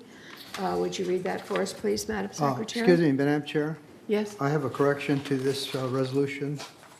May I address that? Which one? The one we're going The to? one we're going to, yeah, 12G. Okay, well, wait until she reads it and we have a motion, and then you can make any All right. alterations. Okay, this is a land use alteration policy. The Board of Directors established these policies and procedures for the construction of any alterations, additions, and expansions. I am dropping down to resolve further. Resolve further that the Board of Directors shall not approve any alterations expanding the original footprint of units, but that all such alterations currently in place, which have been already approved, under the land use policy are grandfathered, and resolve further that no further alteration may be approved or constructed on any previously approved or grandfathered alteration. That means you can't make it larger. That encroaches upon common area, other than like for like, that augments, enlarges, or changes the construction purpose or use of the previously approved or grandfathered alteration. Resolved further that no new improvement, room extension, or room addition may be constructed on any previously approved or grandfathered expanded footprint area. Further, that the determination of whether a proposed alteration is like for like shall be made by staff in consultation with the committee and subject to appeal of the board, whose decision shall be made final in the board's sole and absolute discretion. I want to clarify that, of course, any other land use interest must be applied for as an alteration, and that is not what's covered here. These are previously approved modifications. Officers and agents of this corporation are hereby authorized to carry out the purpose of this resolution. I move this resolution. Do I have a second? I'll second. Thank you, Carl. All right, is there any discussion now, Director Armendariz? Yes, when we first brought up this topic, we spent over an hour thrashing through this thing, and I finally came up with a suggestion. In 3 places, change the word "or" to "and." Then when we voted, again caught it that we hadn't done that. So when we voted on that, we changed that "or" to "and" in 3 places. This still hasn't been corrected, and this is the final vote on this resolution. So this needs to be corrected. You got 1, 2, 3, 4. The 5th whereas, it should say members have been permitted to construct alterations on previously approved and grandfathered. Because this is our last shot. I don't want to see this later and see this done. Right. Then the last 2 paragraphs on the same page, page 5. That should be true on the pink page also, yes. Yeah, resolve further, 1, 2, 3, the 4th line down there, should be previously approved and grandfathered. And at the bottom line, same thing, resolve further. On the second line, may be constructed on any previously approved and grandfathered. Those 3 places. This is our last shot now. Okay. Kurt, do you have any problems with that? No, I made those changes. I don't know if this document is here, must be. Okay. I thought we did vote on that last month. Right, very good. Thank you, and thank you for bringing it up, Director Armendariz. All right, let's vote. It's been moved and seconded. Revision to the land use alteration policy.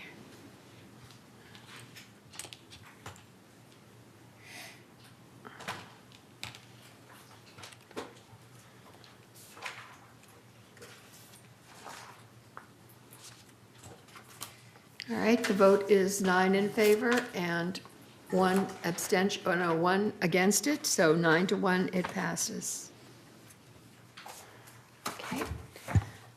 All right, now let's go to new business, number 13.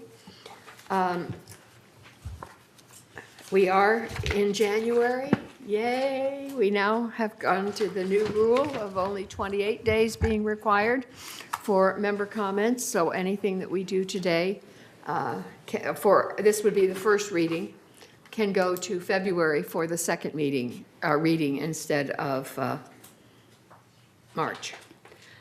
All right, the first one, 13A, a motion to introduce a resolution for revisions to open house and real estate uniform signage policy. Thank you. You will notice that there is a 1, 2, 3, and a 1 and 2, and then on the next page, there is a 1 through 15. All of those should be attachments on a page which is attached to this, so that they are not part of the resolution, but are part of the resolution as an attachment. As usual, the requirements are not included on the resolution itself. So I will read the other parts of the resolution. We established the real estate uniform signage policy, and the real estate signage policy is intended to improve the marketability of cooperatives and condominiums in Laguna Woods Village, and United Mutual must update real estate uniform signage policy to include real estate sign requirements to conform with the State of California Bureau of Real Estate license disclosure requirements for advertising that went into effect on January 1, 2018. Hence, this is here.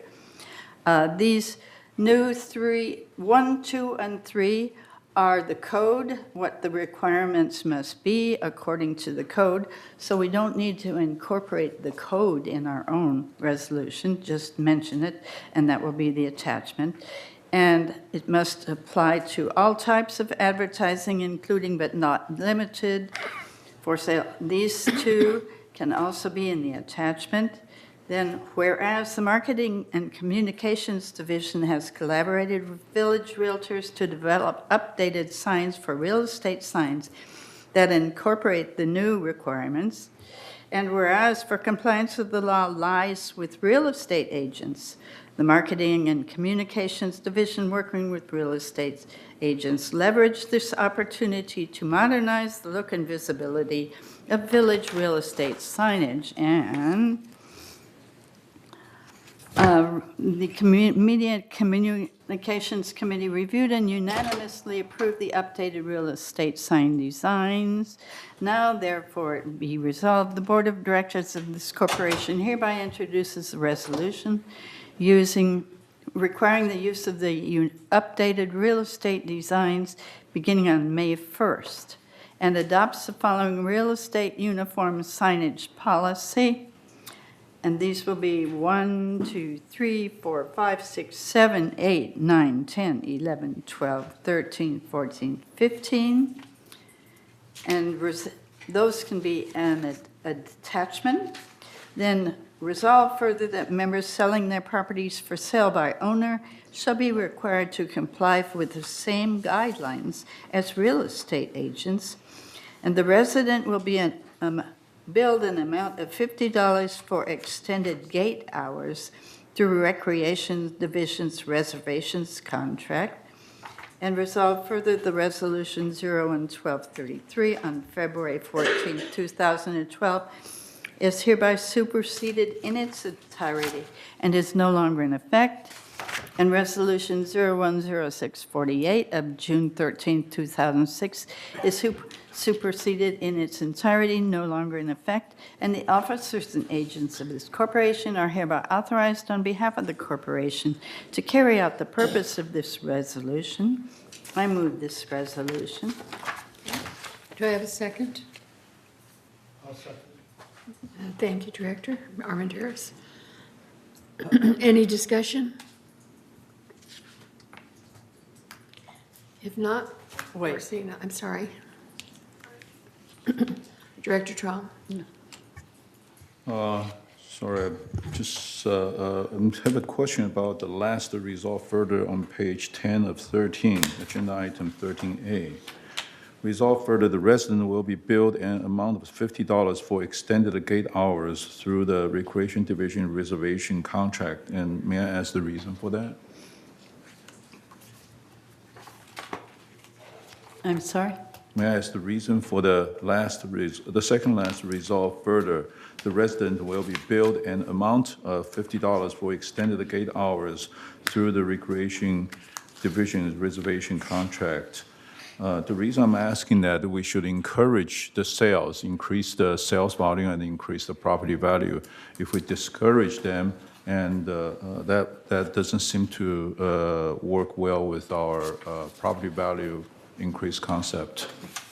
So I'm just questioning, what's the reason for $50 for extended gate hours? What does that mean? Extended gate hours, it means we're paying for extended gate hours.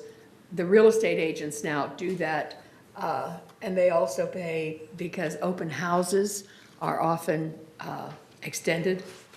And What do you we mean just felt extended that the gate hours? resident, if They- they're they putting can- it, this is just for sale by owner.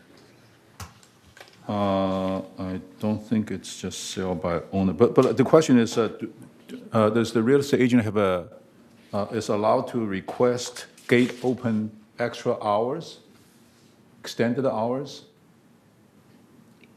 My question is about extended gate hours. What does that mean?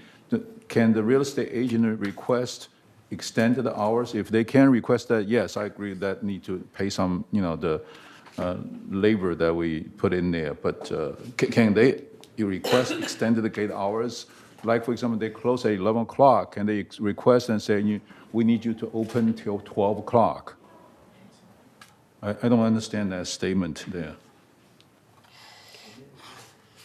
I believe that maybe for. No, I'm not asking for maybe, I'm asking for solid question. I don't see it on the resolution. My assumption would be then that this would be to allow the extra people coming into the community to view the signs, to view the units. No, it has nothing to do All with right, extended Siobhan? gate hours. This applies to both real estate agents and for sale by owners, but please let me get back to you with the justification that you are seeking. Right. Okay, get back to me. Okay, later, Yeah, okay. 'cause So it's can we new. put this one on hold, on table on this one until we? No, it's Director new. Torney, my recommendation is that you would introduce the resolution, and I will provide that information to you. This is just the first reading. We are not voting it up or down. Right. Andre. So So we're just before our introducing it. February meeting, when it will be introduced as unfinished business for the second reading and vote, we will have that information for you. I'm just questioning, whoever that made this recommendation, real estate. It came from the signing. Media Communications Committee. May I comment? Please Yes. do. It's a prior policy that has been in place since before my time, which doesn't mean forever.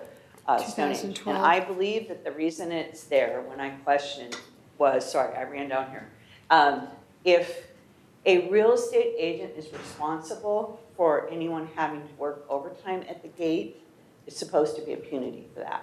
Because we have set hours for open houses. So it's a very old regulation. We didn't remove it because Recreation feels that occasionally they have to enforce it. I would say just forget it. No extended gate hours. There's no need to have $50 fine. If we have trouble, they can come in from other doors. And only close at 11 o'clock, opens at, I'm not sure, 6, 7 o'clock. Mhm. Nobody's going to do any work beyond Right. that time frame. So there's not allowed for extended gate hours. That's it. And I can't give you the background on exactly why that was added. It came out of resident services, our real estate team over there that works with the realtors. There had been some problems in the It past. was in the former. I don't think there's any problem with slashing it, but Please let us get the complete information, Yeah. and we will get back to you, because if it is in the fee schedule, you can't simply eliminate it without Eliminate a it. process. So Right. please let us get back to you. Okay. But that's a back. Thank you. Reza, did you want to speak? Yeah, I had a question about this extended gatehouse. And normally people who come to see a unit, they come 2 hours till 6 o'clock, which the gate is normally open. What were we talking about? All right, Extended Ray, so gate? that's what we were just discussing, and we will have that information at our February meeting when Yeah, this but goes what do we through. do now? Well- We have to put it on hold. No, it's not in effect until the board passes it, and that cannot be until our February meeting. So we will continue it the way it is right now, until February. Maggie? Yes, if we vote on this now, that brings it back in 30 days, and we will have the answer to this question. If you vote no on it now, it comes back as a new item in 30 days, and then we have, well, whenever, 28 days, next month, and then we have another month to do that.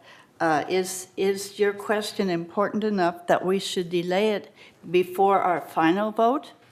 We will have the information for you next time before the final vote. So if that is not good enough for you, then you vote no on it today. And if we pass it, it will come back in 30 days.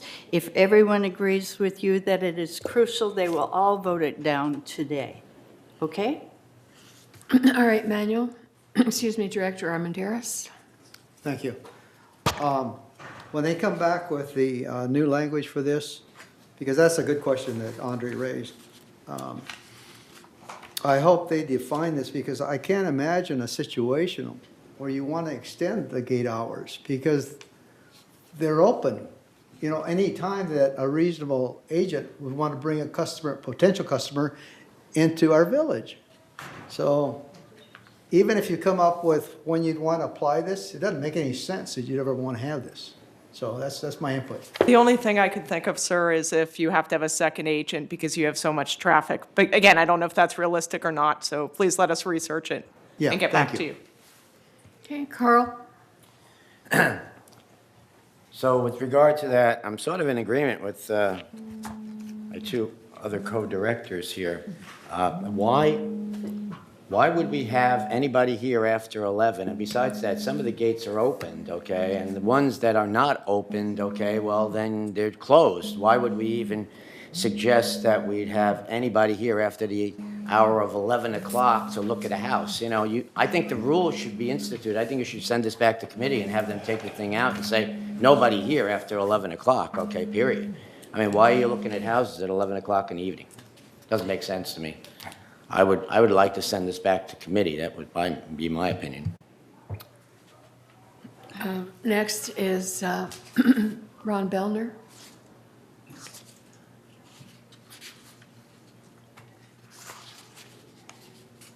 Ron Bellner, 203C.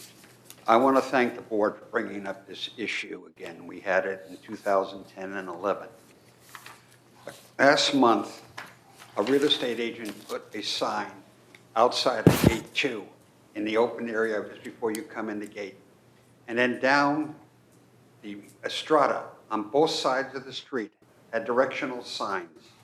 And then she had them up Calle Aragon to where the house was. And then she had signs by outside of gate 3 and actually had signs by gate 1.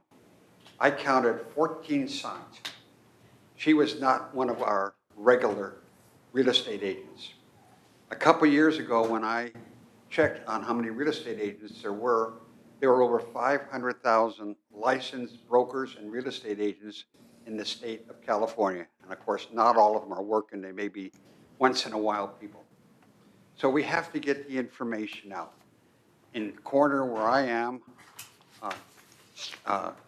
which would be Estrada and the next street over here from us, there were balloons, helium balloons on all the signs. In another area, somebody put American flags up and down their signs to try and attract people. So we need to have some control of this, and we need to get it out not only to the people who are our local real estate agents here, but to the outside community somehow, and tell our membership that when you hire somebody, a friend, a relative, or an outside company to come in, it's your responsibility to make sure everything is done correctly. Thank you. Thank you. Maxine?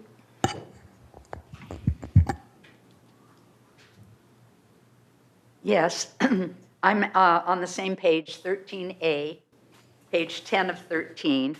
Under the word other is number 13. And it reads about the realtors are responsible to purchase the signs from this one specific shop. I'm asking, can the mutual demand that? In all the upper numbers here on the previous page and this page, it's been spelled out, the materials to be used for the signs, the size, and so forth. When you put in, they can only get their signs from RESS, I guess is the name of the company. I'm just not sure that you can restrict outside employees that way. And why is it necessary? You've already spelled out how the sign must look and be and the supplies and everything. I would suggest you eliminate 13. How would you monitor it? Everything else you can monitor. But this, are you going to have an agreement with RESS that they will give you a list every month of which realtors have bought their signs and so forth? I think this would be a headache for staff and really unnecessary. I think you've done an adequate job of spelling out the particulars here, and I hope you will consider just eliminating number 13. Eileen, would you like to speak to that? I know that was a big topic at the Media Communications Committee. By the way, Eileen Pullen, Media and Communications Manager. I ran down here so fast I could say that last time. Actually, Maxine, we've done a great deal of research into this. We have also consulted legal counsel. The decision to go this way is for several reasons. First of all, conformity. We want to make sure that the colors are consistent. We want to make sure that our copyrights and trademarks are adhered to. This is not a new process. This is the way that it has been for a very long time here in the village. This is the vendor that provides any of the realtors that work for the CalBRIF, which is their governing body, which is just down the street. So it's not new. The question has been raised just as far as fair commerce.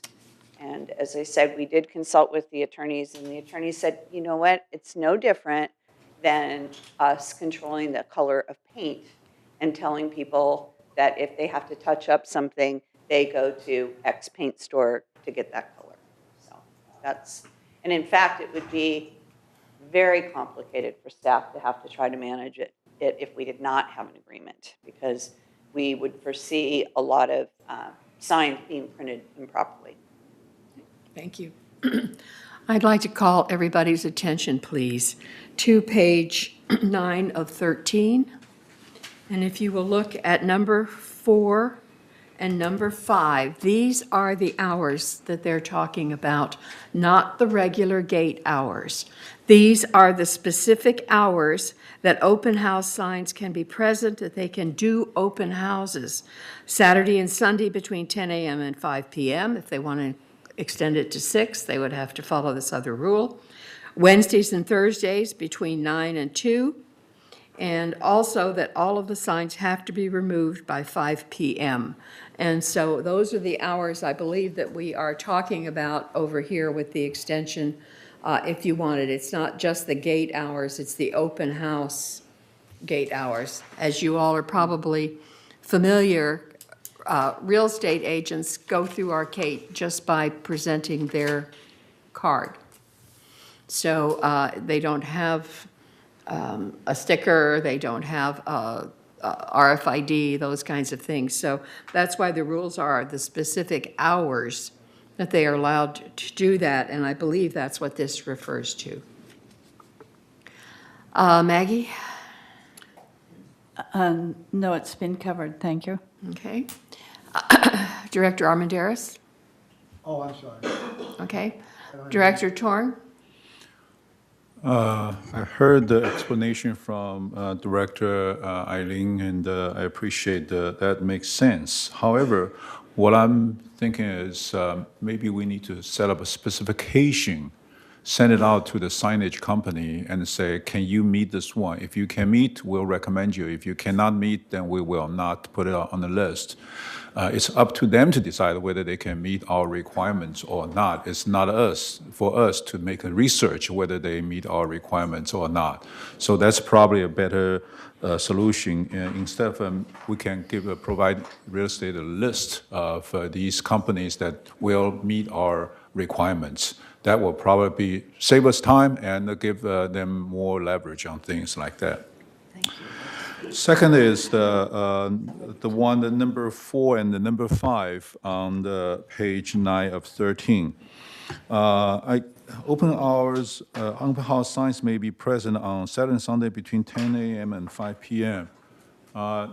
Usually, other places I've noticed that they do that for the duration of their open house. For example, they open on Saturday and Sunday. They put it out Saturday morning or Friday night, and then collect Sunday night or Monday morning.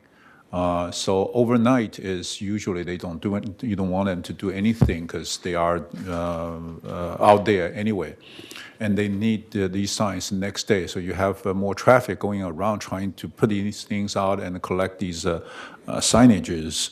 So I'm just curious, why don't we allow them to stay there overnight? Is there any disadvantage? Is there any problem causing us to allow them to stay there overnight? I'm not a real estate agent, okay, and I'm not in that business. I'm not a flipper either, so I'm not advocate for them, but I just think that for their standard practice, it seems like it's an extra effort for them to do that kind of thing. Okay, thank you very much. Thank you, Andre. The requirement to remove the signs at the end of the day was put into place for aesthetic reasons and for safety reasons when the resolution was adopted initially. We did not modify that in this proposed resolution. We are carrying forward a decision that was made some time ago. And this has all gone in conjunction with our discussions with the real estate community as well as the RESS signs. Let's see, Sue? I noticed that in the past, it says that signs are available from RESS instead of requiring them to buy it. And I think probably we should just continue with the available, which probably makes it easier for them to get them, and they might as well use them, but we aren't stipulating that they have to use one company. Thank you. Maggie? I'd like us to vote on this issue. Most of these issues are related to, well, at least the hours are, and signage are related to the neighbors and how well the neighbors like the signs everywhere. And so this is part of the issue. I think we've discussed it to death. Thank you. All right, I will call for the vote. Excuse me. On item 13A. Now, this is a vote to move it forward. This was the first reading. We've gotten a lot of ideas of things to research or add when it comes to us in February for a final vote. So this is just a preliminary vote to move it forward. Okay, we're still missing one. Did I not? Yeah, I guess it's mine. And I'm in favor, so it would be 8-2. And it passes and goes forward to our February meeting. All right, the next one is 13B. Entertain a motion to approve a resolution for financial transfers by VMS. And again, this has to do with a new law that just went into effect January 1st. Would you read that, please? Yes. Whoops. There's a new civil code requirement January 1st that became necessary for us to codify our procedures authorizing VMS to sign for things and to be able to transfer funds as usual.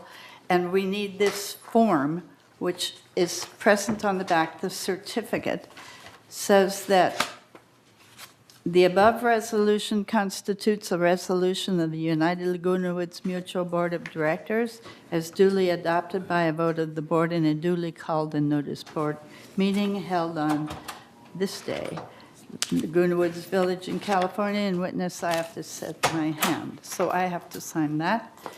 And this is all the code, what we must do. It gives the bylaws compared with the Corporations Code, Section 7210, that we can delegate activities of the corporation to any person or persons, management company or committee, however composed, provided that the activities and affairs of the corporation shall be managed and all corporate powers shall be exercised under the ultimate direction of the board.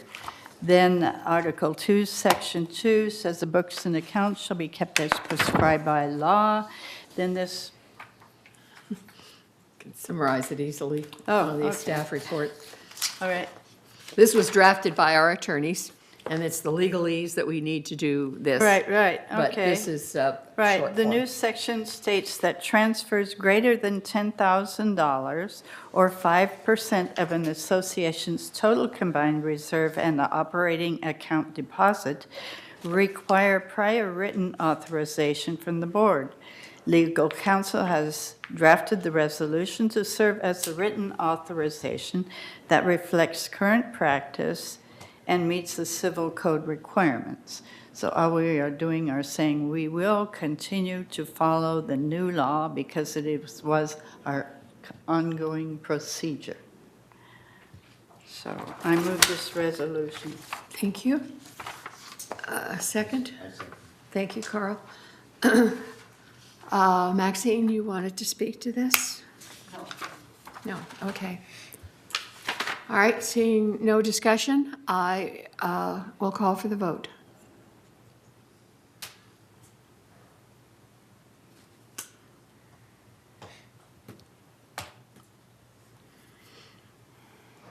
And this is a vote. This is not to move it to February. This is a vote. Okay. All right, it passes 7 with 1 abstention and a couple of directors who are not here to Not vote. present at this time. Okay. All right. This is my turn. Thank you, Betty, for coming down, but I think we've got it covered. Okay, 13C, entertain a motion to introduce a resolution for revisions to Architectural Standard 22, and D is Standard 25, and E is Standard 26. And so those 3 are just updates to the alteration manual, and I think we can handle all 3 at once like we did before. Right. Can I have a motion to move this forward to our February meeting? Okay. This will be 13C, 13D, and 13E. Right. These are architectural revisions, again, to standards. Right. And anybody- 13E is removing a standard, allowing solariums and garden rooms. It still remains possible to have a variance, but you must go through the regular procedures. It's not a standard variance any longer because people no longer do it. Thank you. All right, can I have a vote to move 13C, D, and E forward to our February agenda? I make a motion. I second it. Okay.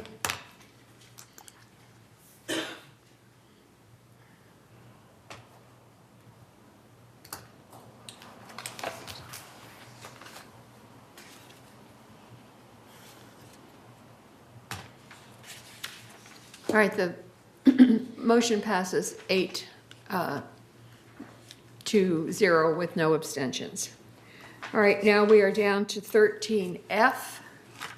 Entertain a motion to introduce a resolution to revise the alteration inspection fees And again, this will be a motion to, a first reading to move forward to our February meeting for a final vote. Would you please read the resolution? All right, alteration requests require significant administrative time for proper processing, including research, report preparation, and presentation to the appropriate committee of the board. In order to offset administrative costs associated with processing alteration requests, staff has determined it is necessary to update the mutual consent processing fee and the inspection fees to reflect the increased administrative costs. And whereas the mutual currently charges a $35 fee for a mutual consent and a $150 fee for a variance to offset administrative costs associated with processing these requests, and whereas the mutual also currently charges a fee on a sliding scale for alterations meeting certain criteria, and whereas the board determined fees should be non-refundable, now therefore be it resolved January 8, 2019, to partially offset administrative costs associated with processing alteration requests. The Board of Directors of this corporation hereby sets the alteration and inspection fees as attached to the official minutes of the meeting. Resolved further that Resolution 01-17-149, adopted December 12, 2017, is hereby superseded and canceled, and resolved further that the officers and agents of this corporation are hereby authorized on behalf of the corporation to carry out this resolution. I suggest that the chart fee schedule on page 5 of 8 and 8 of 8 be respaced so that one could read all the numbers and words.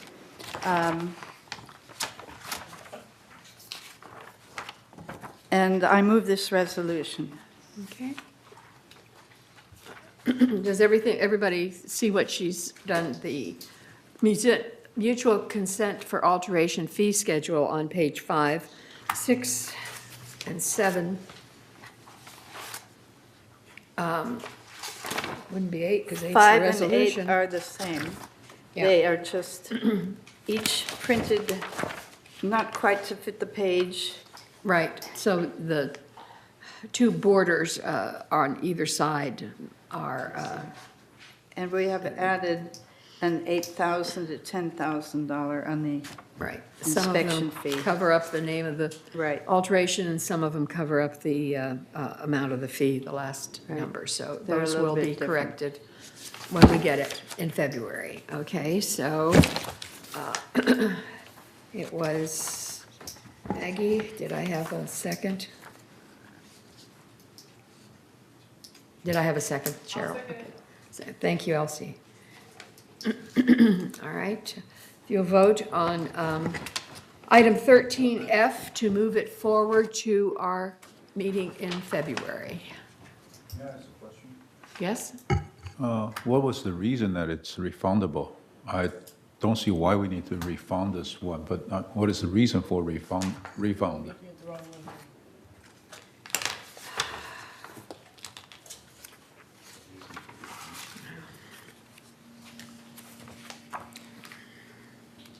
Page 8 of 8, agenda item 13F. Okay, it's also the first line on the first chart. A refundable $250 conformance report. What is the reason for the refund? They were saying if you did not, if you met all the deadlines on time and got your paperwork in on time and no one had to wait or delay, then the excess fund was refunded. Sorry, say that again. I'm lost there. Okay, the original appears to have been $250 of all construction, looking over on the first page, mutual consent for alteration fee schedules. All construction with a value of $500 or greater will be subject to a refundable $250 conformance deposit. That means if you go through with it in a timely fashion and you don't stand up with the inspectors, and you are present, and you do cooperate, and you do follow through the steps, then part of that is refundable. And that's why. It is to ensure performance by the person who's getting the alteration done, to be sure Right. that we aren't sending people out for nothing. And if they do it right, that part of that is refundable. If they miss the appointments and status. Who are they?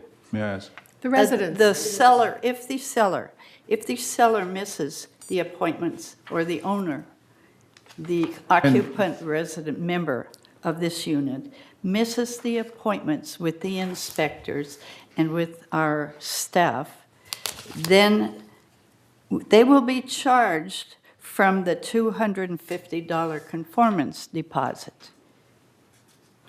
If they appear and do everything, they submit their paperwork on time and are present for the appointments and the inspections, then the conformance, that amount will be refunded.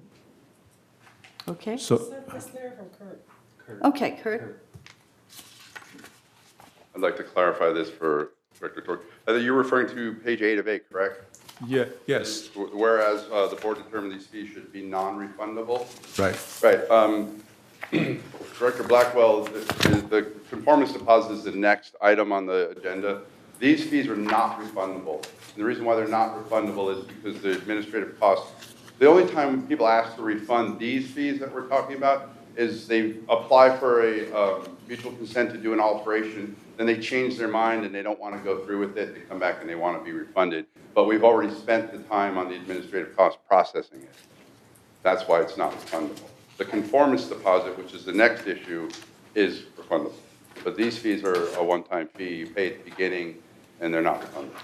And so my question, I understand it's non-refundable, and I like the idea. My question is, so how come it was refundable in the past? And what a situation that make it refundable? They, as far as my recollection goes, they never were refundable, but we get requests for refunds fairly often. So Because we just want of- to put that in the resolution that they're not refundable. Because of what? Generally, for the reason I stated, people, the only time they want them refunded is when they change their mind. Okay. They So- come in and apply for an alteration and then change their mind. So we want to remove this sentence on page 5 of 8, I think 5 of 8, that the mutual consent for alterations fee scale. We want to remove the whole sentence there. No. Construction with a value of 500 or greater will be subject to refundable $250 conformance deposit. I'm not sure. That's a different issue. That's the Yeah. next item on the- Oh, that's a different issue. Yes, So, that's a 13G. okay. So once they put in the request and submit the money, Yes. it's gone. The alteration and inspection fees, yes, Right, they're right. not refundable. Right. But if they cooperated right along, they can give their $250 back, right? Yes, that's a different issue, yes. All right, please wait to be Okay. recognized. Yes. All right, Raisa, you had a comment? Yeah, the alteration standards have become too complicated. I prefer to see that we relax the alteration standards rather than charging applicants $150 extra, which is maybe useful for VMS, but not to the residents. All right, Andre's already spoken. Manuel? Thank you, Juanita. I understood this whole analysis, but I didn't get the impression that the $250 refundable deposit was subject to an evaluation as to whether or not you would qualify for the refund.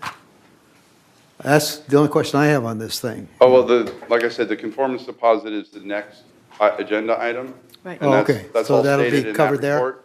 Yes. Okay.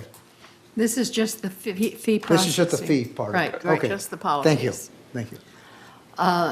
Maxine, did you have a comment? Yes.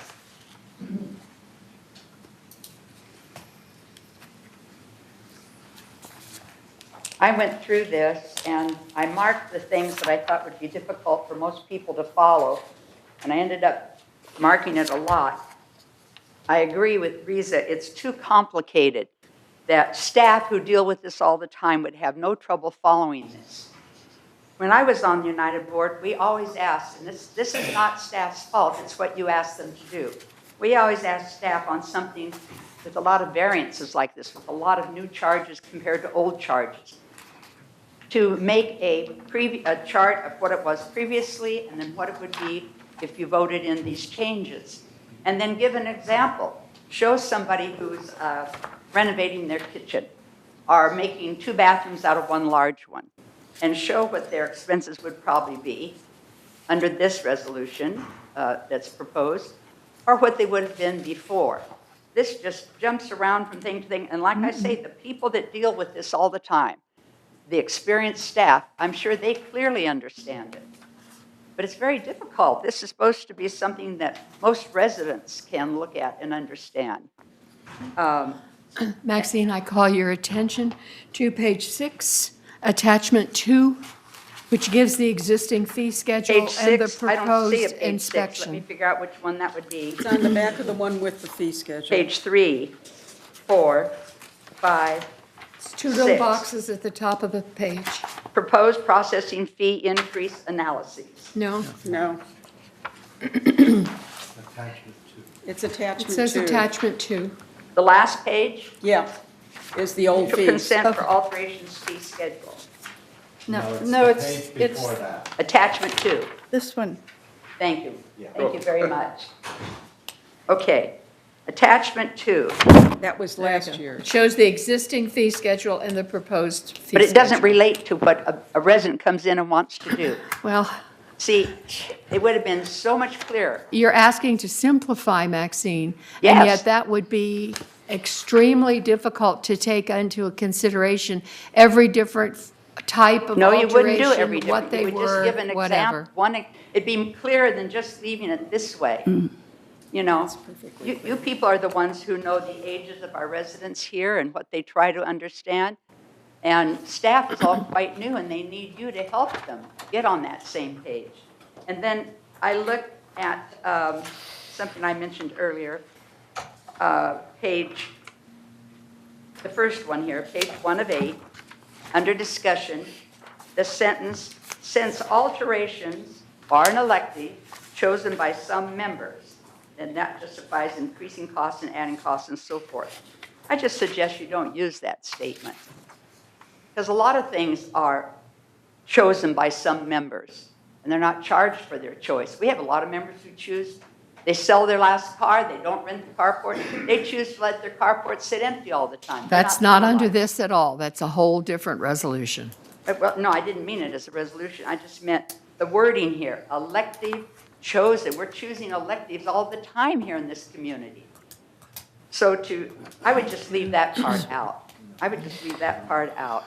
All right, thank you for your input. All right, I feel there are too many things included in these costs and too many changes. I'm really sorry to see this happening to a lot of people. And working with variances, that's always been the job of the board, or a committee for the board, or both. You handle variances, you have requests for variances. And when I was on the boards, we never charged people for requesting variances. We certainly did for the plans and everything Yes, else you like the did. city does. Yes, you did.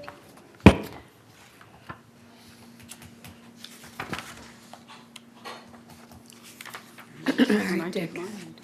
I have a quick thing that I need to point out to you on the page following page 3 of 8, which lists mutual consent of alteration fee schedule. Under alteration fees based on evaluation, you have a spelling error. It says man doors. I think you meant main doors. No, Man doors. it is What man is a man doors. door? That's standard verbiage. Terminology. in The architectural there. Any door that, it probably politically correct should say human door. Yeah. Yes, Or I something think like so. that, but it is known as man doors. Very interesting. Yeah, all right, Carl. Let's vote. I'd like to comment at the meeting when this got brought up. And I, being an engineer, questioned the term man door because I had never heard that term before. I've heard manways, I've heard various other things, but not a man door. And Mr. Wyman corrected me and said that that is a term that's used within the industry, man door, rather than a garage door or a whatever. It's a man door. I mean, obviously it's sexist because it's not a woman door, okay? I mean, so there you go. But what is the sliding door then? All right, I call for the vote on item 13D, the fee schedules.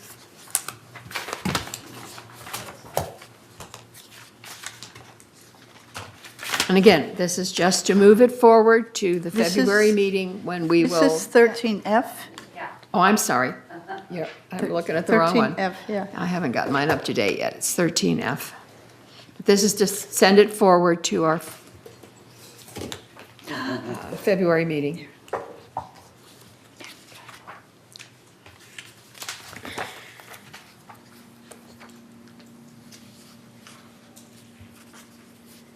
All right, it passes 9 to 1.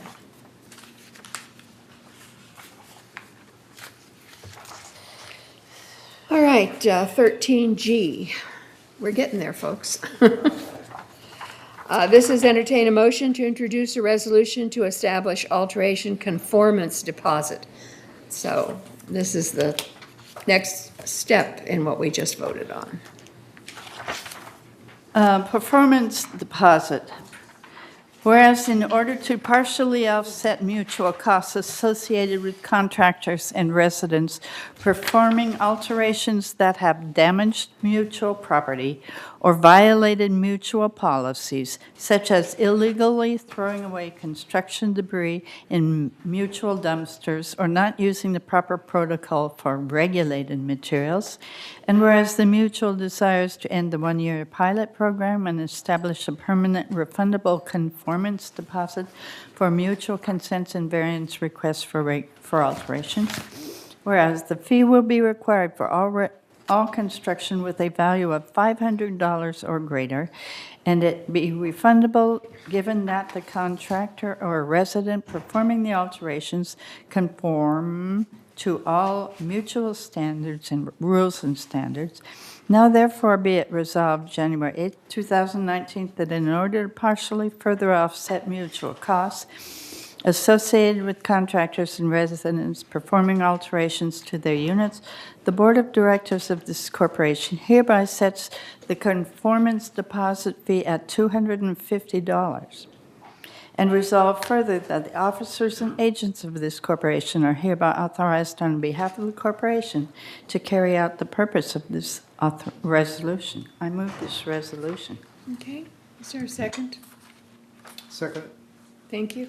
May I refer the directors and anyone else with an agenda package to the staff report in front of this resolution, which gives the numbers and the figures that I'm sure you're interested in, Andre. This ends a one-year pilot program, and it shows you what we had in 2018, the number of deposits, the number of returns, why, those kinds of things. So those are not included in the resolution itself. I'm sorry, where's that? In front. It's the staff report, right It's in under front. discussion, under the discussion section, second paragraph, Right before the pink resolution. page 4. Good, thanks, I got it. The resolutions are what we vote on, but it's very important that we all read the staff reports and see what goes into making those resolutions. Page 1 and 3. Okay. Andre, did you have a comment? Yes, first I would like to say that I think this is a good program. Okay, this is a good resolution, and I will support it. The only question I have, it's not the concern of this one, the question I have about this process is that compared to Roundup, We have a 90-day pilot program, and then after that, we need to coordinate with Third and GRF for the process, and we studied on alternate cost and all the studies on that. Once the committee recommended it, the chair kind of issued another statement, said we need to do more of agreement on that with other mutuals. Have we done the same thing with this resolution? Yes, we have. So.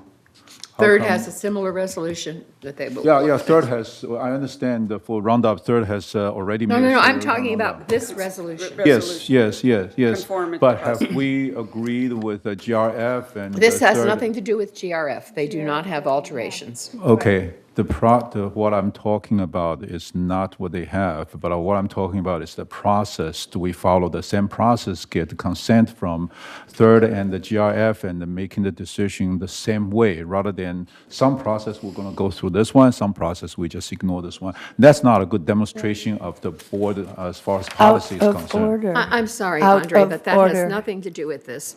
The process for the housing mutuals are things that apply to the housing mutuals. We do not consult with GRF. GRF has nothing to do with those. We do look at both. Both of us use the alterations department, and they have the same types of resolutions for theirs. And it's not at all the same thing as landscape, where we use the same staff to do everything, both in the housing mutuals and in GRF. So if I understand, it only applies to the landscape. Out of order. I'm asking Out questions. of order.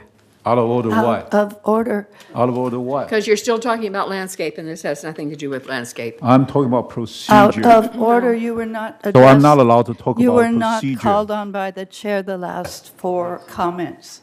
All right, as a interrupted. speaker asking for comments, I have Anthony. Thank you, Madam Chair. I'd just like to share with you that back in September, October, my heat pump went to heat pump heaven, and so I had to get a new unit, and I've been through this process, and it worked very well. Matter of fact, the contractor did all the work here, and about 3 or 4 weeks later, I got my $250 back, so I was very pleased. Thank you. Maggie? No comment. Okay, all right, on call for the vote, please.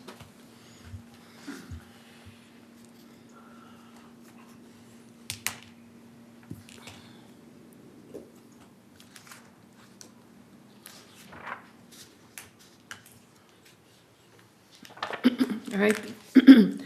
The motion to move this forward to our February meeting passes. 9 yes, 0 no, 1 abstain. Now we go to 13H, which was the item that was moved from the consent calendar.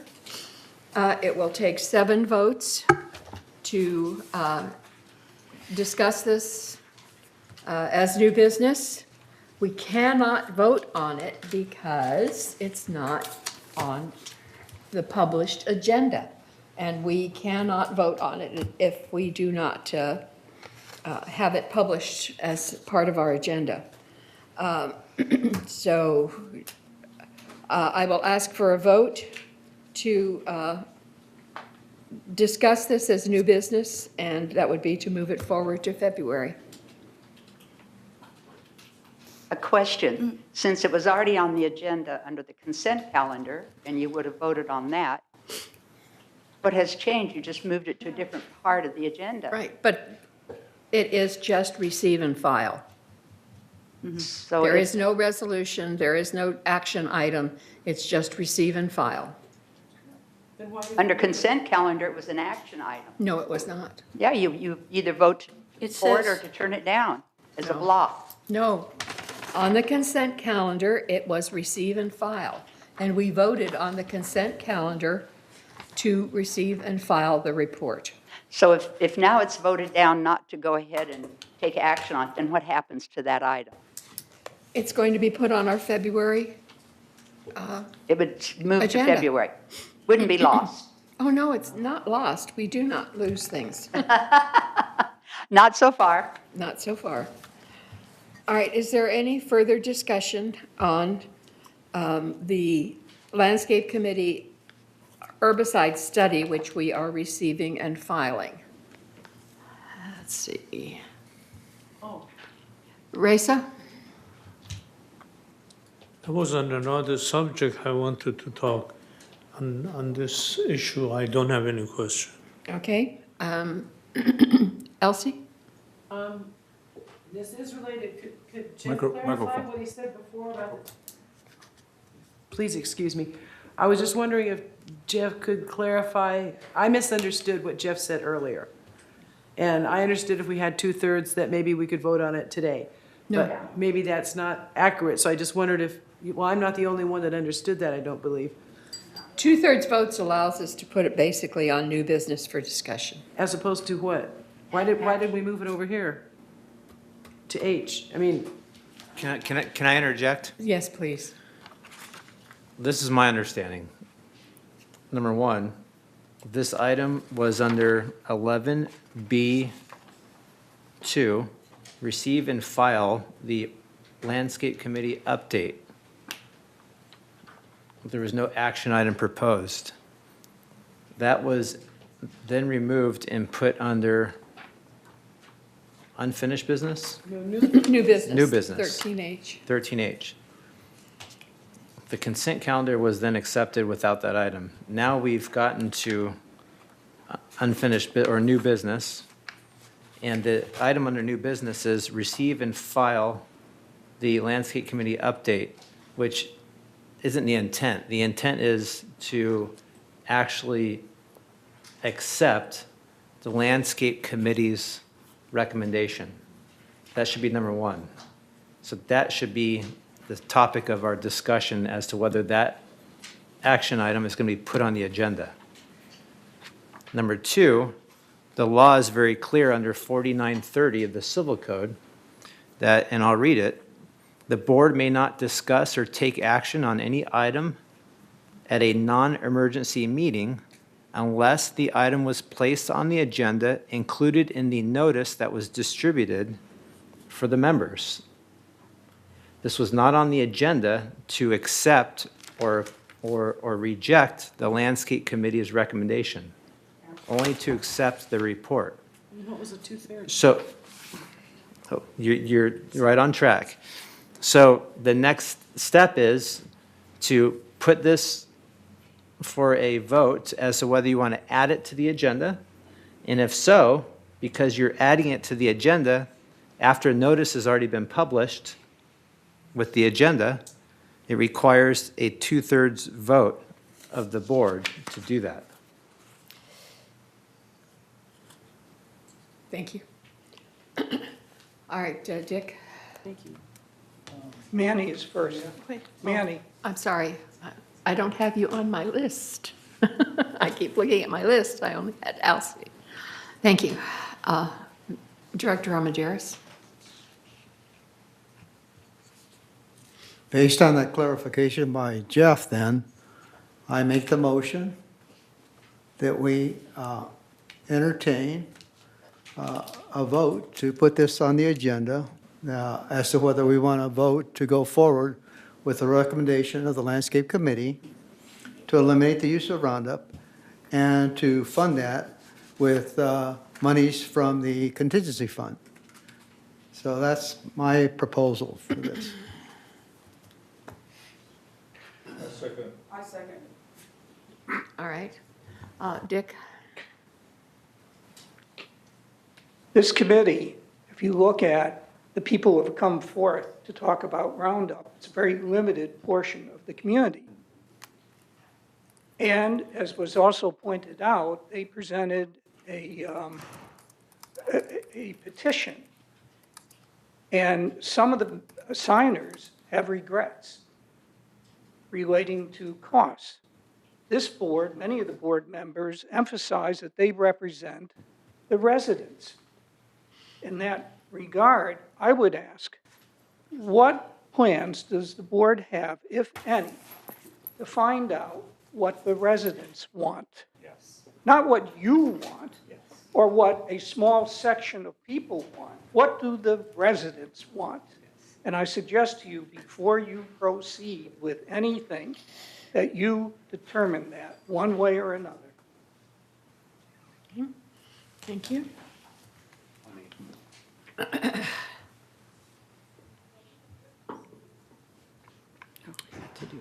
All right, Elsie? I didn't have a question ready because that was actually, I withdrew my request and it Oh, okay. shut up again. But no, but I will say something as far as just a few people wanting this. I mean, how we proceed with this is something else, but whoever, that's part of a democracy. Whoever goes to the polls and votes and whoever brings things up, I don't see crowds of people here signing petitions saying, let us keep Roundup. No, we get petitions of people that say we don't want the Roundup. I'm not saying that there aren't people that are neutral or probably want it, but just to attack a small group of, or attack the practice of accepting a small group's opinion, I think that's kind of striking at the core. All right. Constructive democracy. A democracy would mean that. you Dick, go you are ahead not and- recognized. Sorry. We have Andre and then Carl, Maggie, and then Gary. But you need to push your request to speak button. Mine stopped working. Oh. Okay, thank you. Oh, no wonder. Okay, yes, we talk about, Elsie just said what I wanted to say. It's a limited portion. I understand that only 1,000 people, and some of them may have changed their mind. And the reason I believe they change their mind, as we all understand here, is that the cost. But I've mentioned that we only apply Roundup 4 times a year, and the cost is based on. It's not true. The cost is based on based on 360 days, 360 applications a year. So that's the question I have. So we need to clarify that information, and so hopefully we'll get more information on that, and so we can make a better decision. All right, Kurt. Kurt, come on. Right. Excuse me, I think Dick Rader needs to follow Robert's rules. Dick, sit down. I'm sure somebody is always calling out the Robert rules should call out at the same time. Just to clarify for you, Director Torn, and for Director Blackwell, we don't spray 4 times, we have 4 spray cycles a year. We're spraying the entire year. We just have different cycles of spraying. We spray more in the spring and the summer, less in the winter and the fall. But it isn't, we're not just spraying on 4 days of the year. It's an ongoing thing. It's a part of our operations. And there's no way you can do the whole village in one day. Right. We aren't the ones that said it was 4 times a year. Right.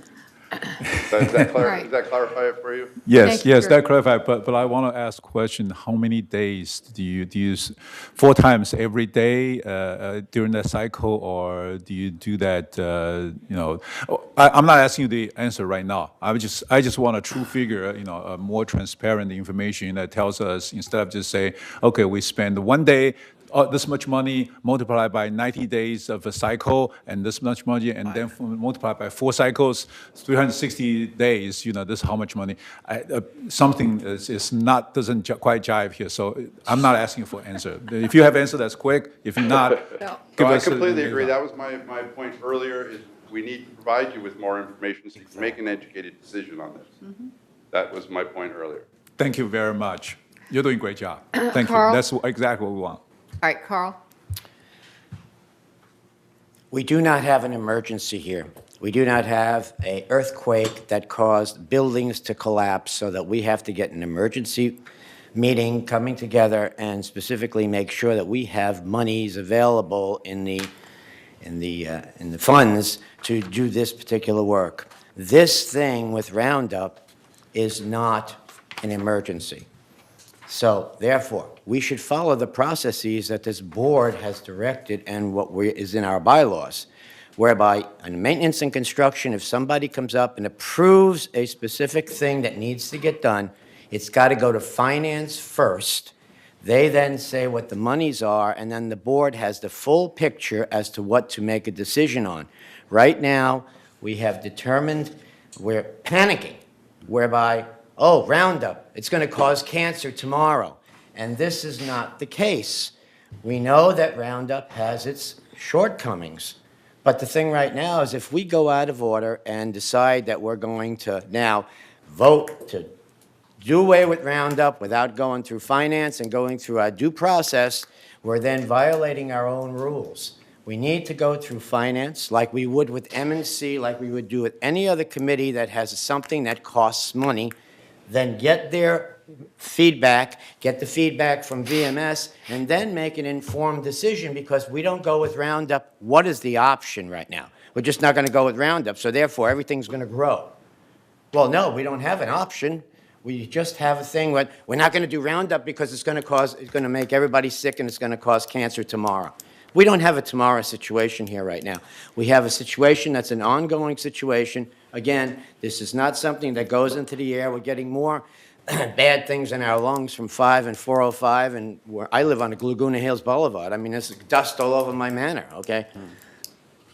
We do not have an emergency. We need to follow the processes that were established by our bylaws, and to specifically say that we're going to now vote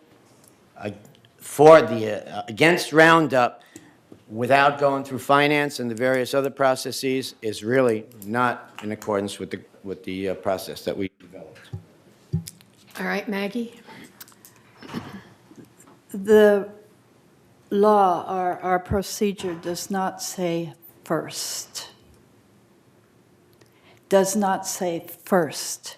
Has no indication of when the Finance Committee must handle the issue.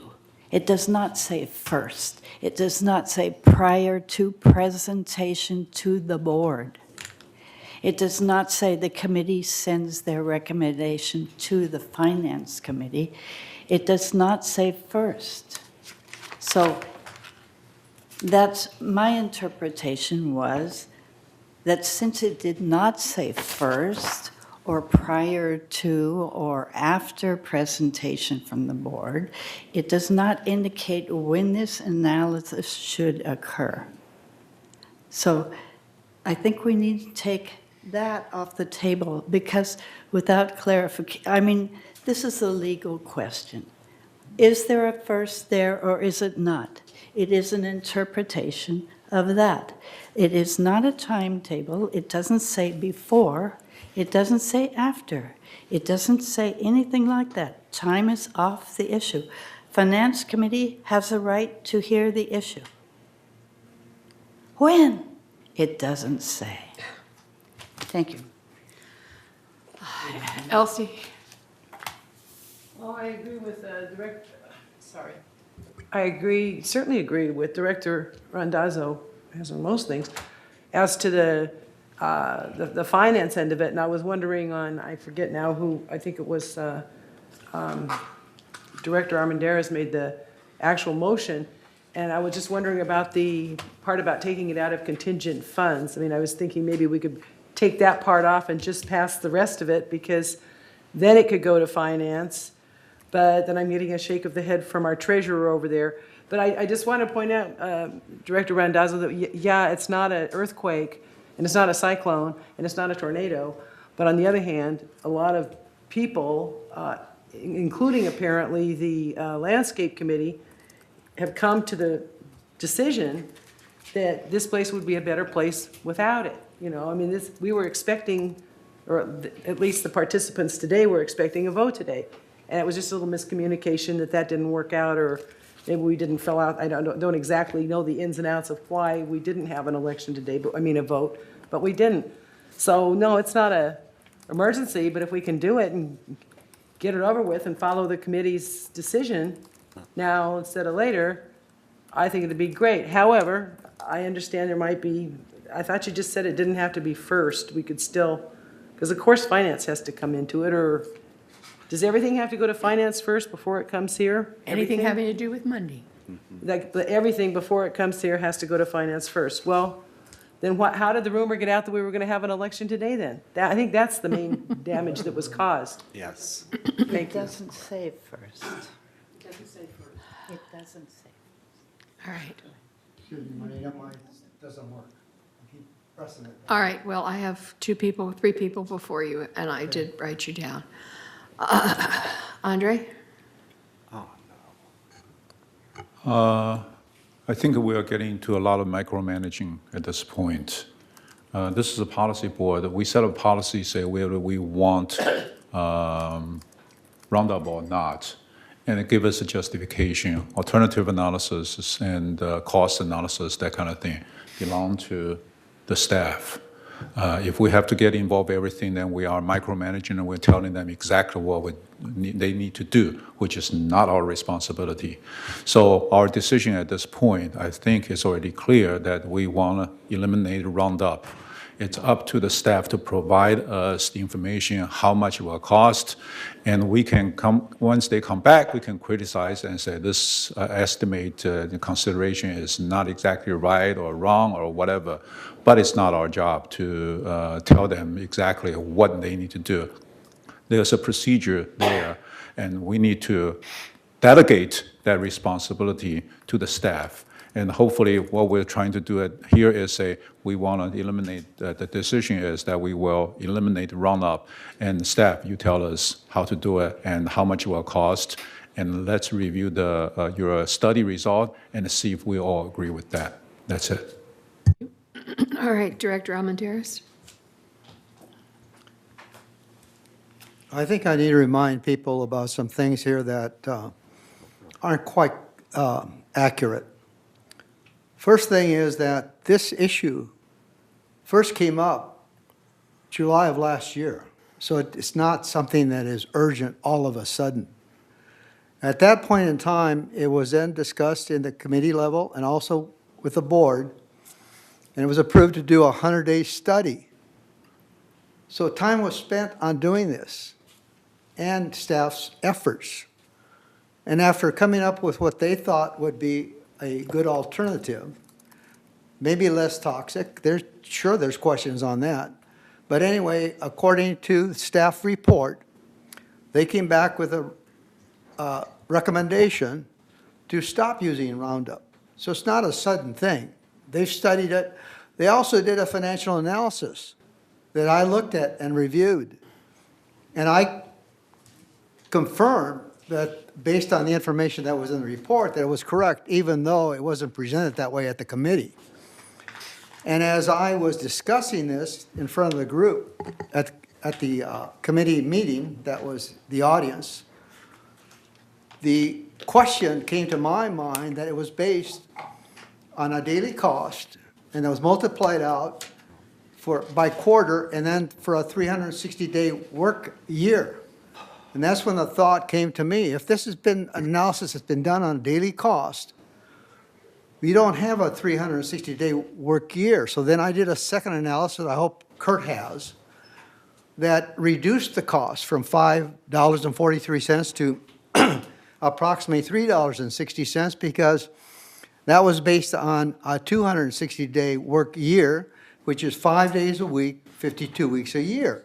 Now, they don't really work 260 days. I could have reduced that by vacation time. I could reduce it by holidays. I could reduce it by all kinds of factors.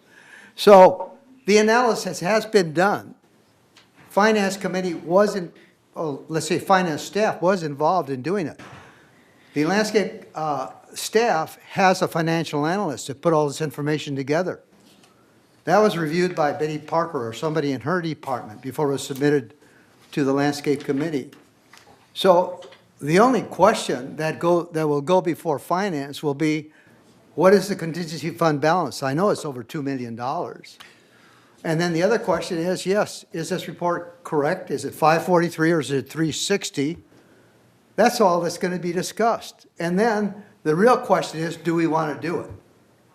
So those inputs, I think, are important things to recognize in clarifying this whole issue. And you got to remember, the health of all of us is very important, and whether, one person believes whether these things are harmful to your health or another one doesn't, It reminds me of big tobacco, when they were fighting the fact that tobacco would cause lung cancer. I mean, I have to laugh. This is very serious, and most people don't want to believe it.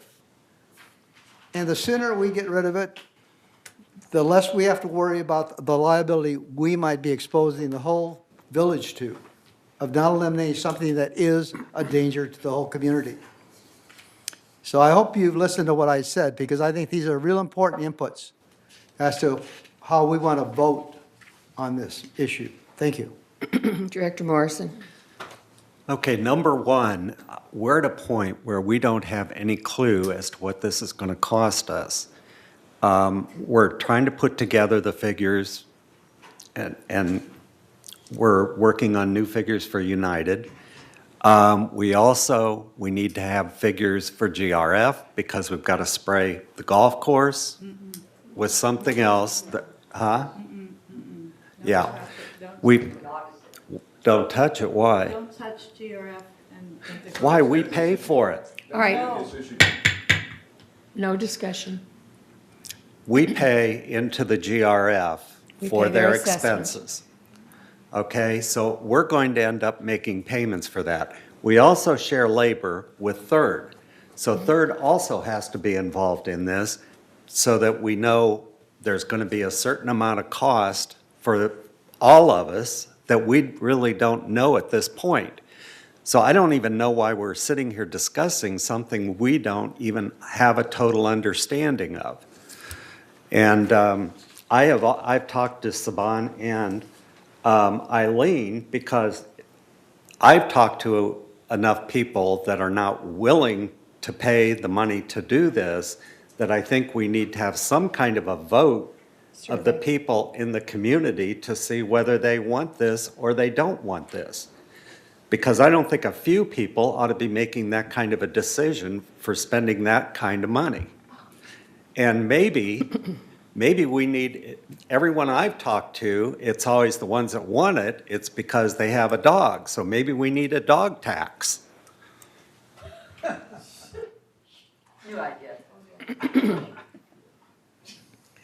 All right, may I make a suggestion that we have on 13H, which is new business, that we have a motion to receive and file the Landscape Committee update on the herbicide study and accept their findings and send it through to our February meeting, because it has to go on 30 days.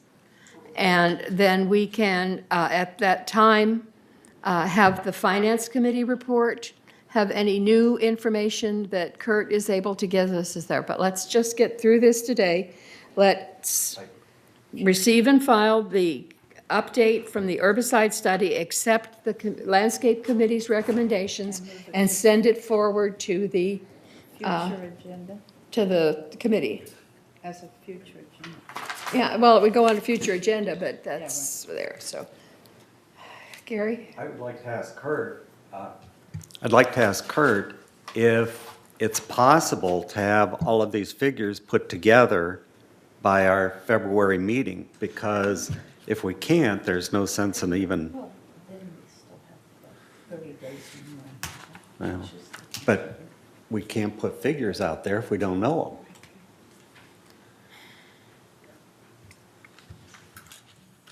To clarify a few statements made by the board just recently, you have the updated financials in the supplement that you got. Did you all The study. reviewed this?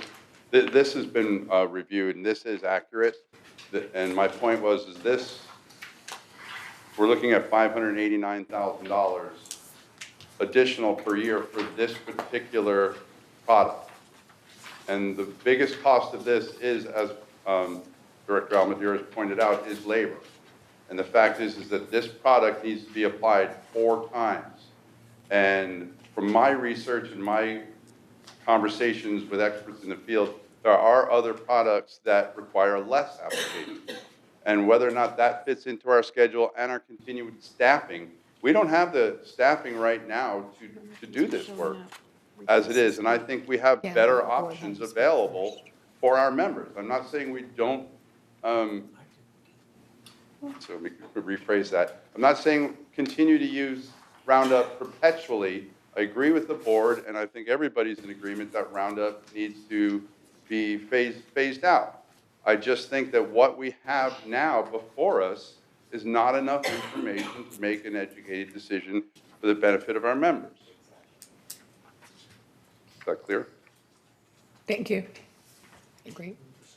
All right, I have 2 requests to speak from the audience, and the first one was Maxine.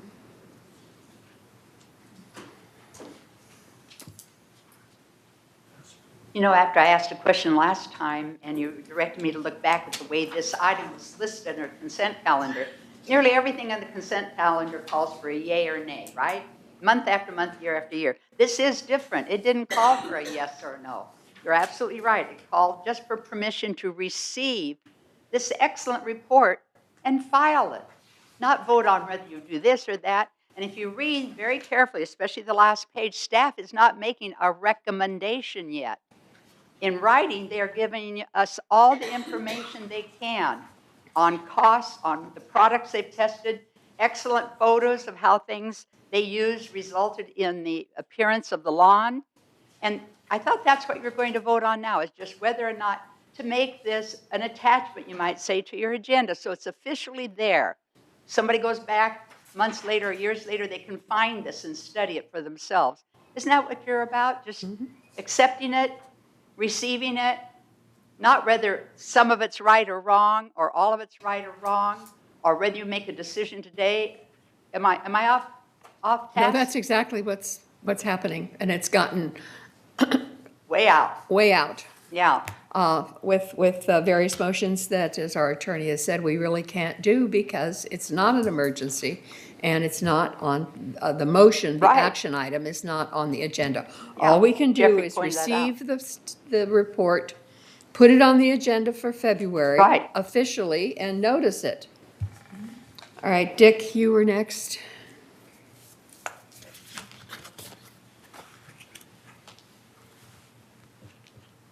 I had a conversation outside with this gentleman. What's his name? I forgot. Kurt. And it was apparent, and he brought it up here now, that the board didn't have adequate information about the number of cycles, about the number of days that's being applied. You are proceeding without enough information, even including costs. The other thing is, by the way, I was not attacking one particular group. What I was saying was, I think you need to take the pulse of the community, because here's what I predict will happen. The community is not aware totally of what's going on and that there's going to be this increased cost. Once they become aware, you'll see this place filled up. That's when they will come out and voice their opinion. Don't you want to get it beforehand, before you have a resolution that you're about to pass in the next board meeting or whatever? Don't you want to find out what they want? How many of you are scientists? Information scientists. I don't mean biological scientists, okay? You're a biological scientist? Okay. I just want you to know some things, a quick thing. Manny was very helpful. He put together a list of the California toxic agents. Did you know that they list aloe vera as a cancer-causing agent? Did you know that they list alcohol as a problem? You can't go by, you have to use your head. You have to use your head. And all I'm telling you is, please take the time in some of these committees to have voices on both sides so that you hear it. You don't hear one side. I've been the only voice that's trying to give you an alternative. I'm not saying don't get rid of it or do get rid of it. I'm telling you, you've got to get the information and get it right.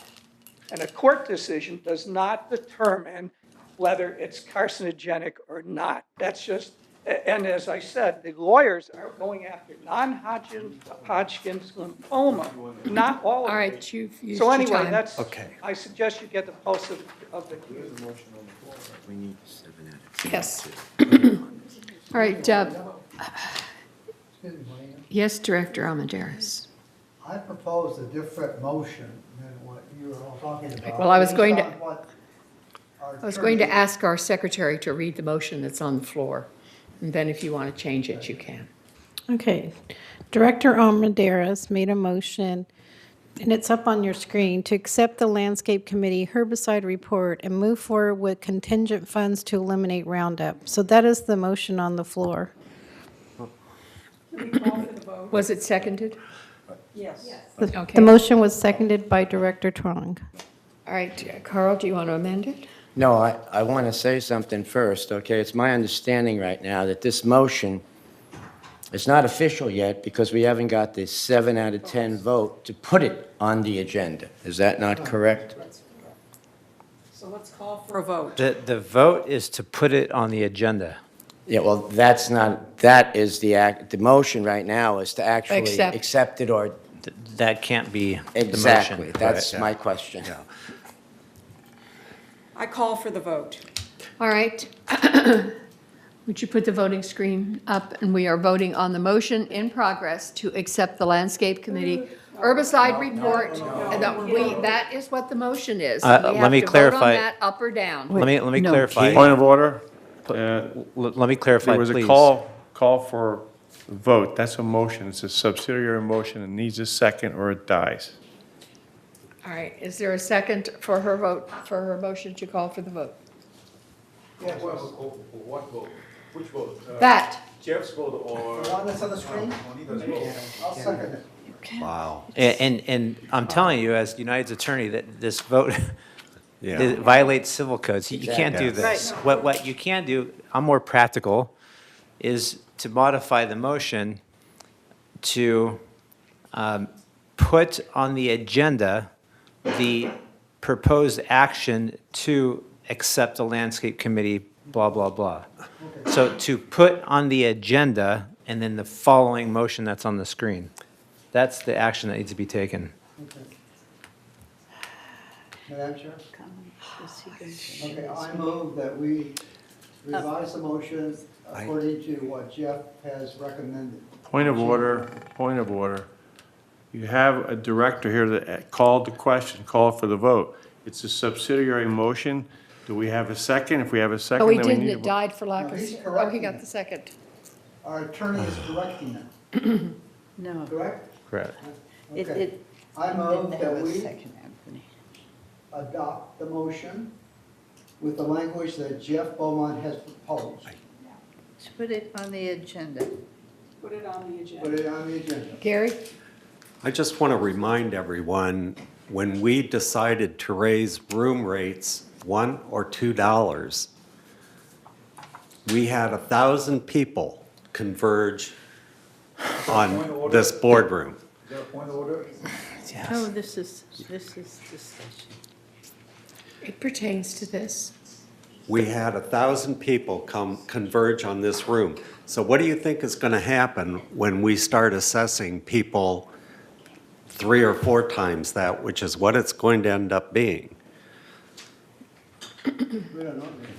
All right, we have a motion on the floor, So then why are we even voting on this? and I would like to have you all vote in favor or against that motion to put it on the agenda. Put it on the agenda, right? Yeah, no, we didn't say which agenda.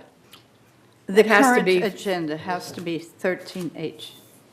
Can it be the current agenda, Jeff? Correct. Correct. All right, to put it on the current agenda.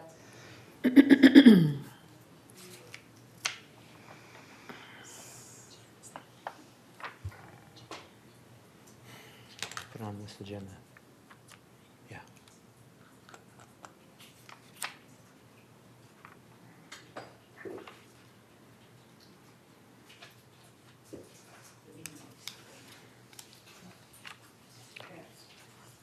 All right, the motion passes to put it on the current agenda. So now we, excuse me, we need the motion that we're going to vote on the current agenda.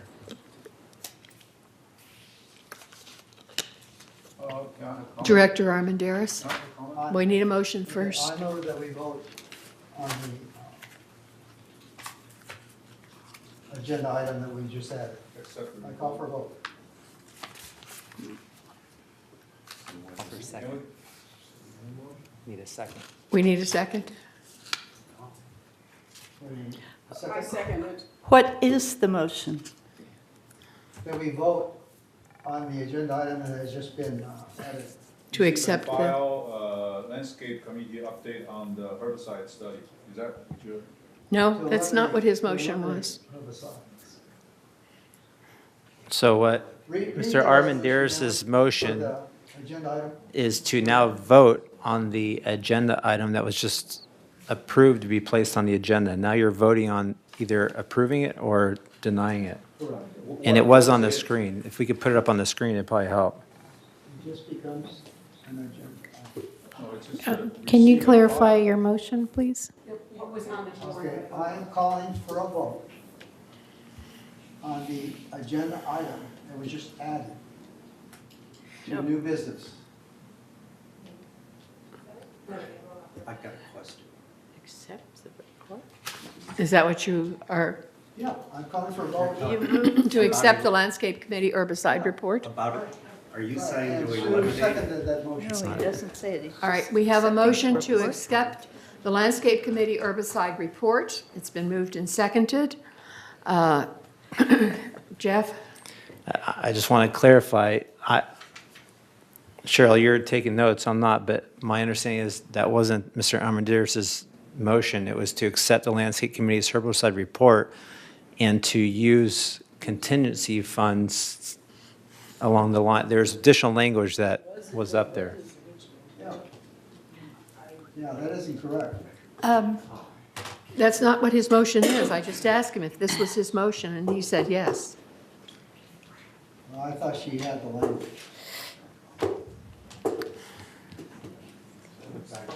That's it right there. That's it. That's it right there.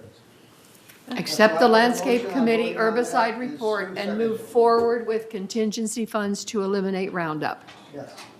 Okay? No, no, no.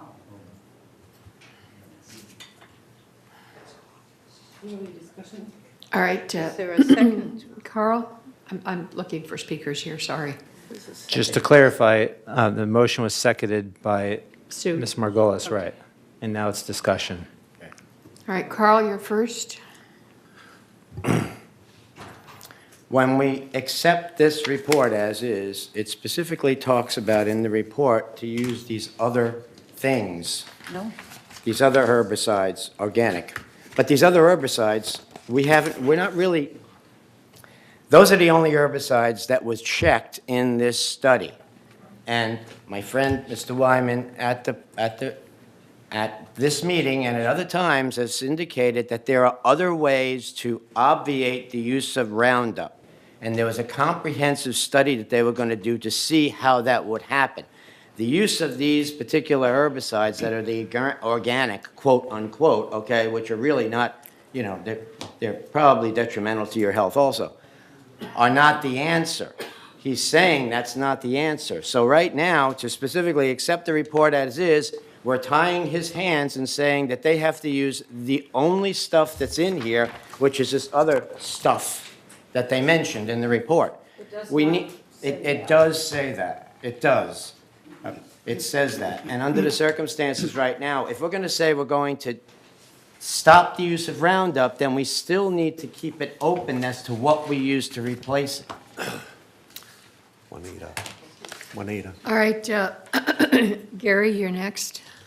I just want to remind everyone that if we pull money out of contingency, we do not have it budgeted for this year. So everybody's going to get it doubled next year. And people are not going to be happy. All right, Maggie? I move to amend the motion All right. so that it says, direct staff to eliminate the use of Roundup and other herbicides containing the active ingredient glyphosate in landscape areas within United Mutual, and utilize other herbicides for the control of weeds. No, it doesn't. I'm taking out the word only, and I'm taking out the word organic, and I'm substituting the word other, and I'm saying within United Mutual. And I would cut the motion there.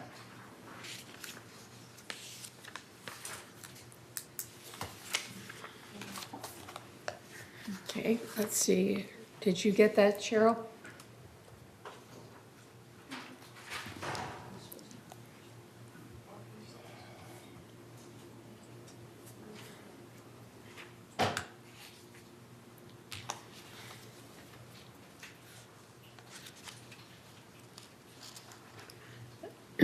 Just a quick question to Anthony. You are our parliamentarian, if you will. There's a difference between an amendment to a motion and an amended motion, correct? That's correct, Madam Chair. So you have to deal with the amendment first, and then go back to the original motion.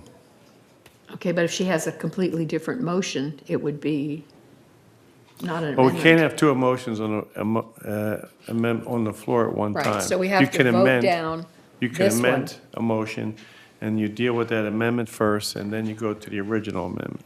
Okay, so what Maggie gave us was not an amendment, it was a separate motion. No, it's an amendment. It's an amendment. Yes.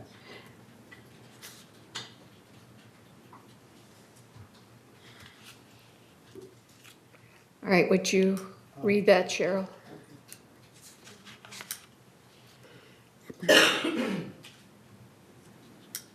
Okay, Director Blackwell made an amendment to the motion to accept the Landscape Committee herbicide report by eliminating the word only and changing the word organic to other. No, my motion was it is from the recommendation on the report. It is the first paragraph of that. But we have to keep in, accept the Landscape Committee herbicide report, or it's a whole different motion.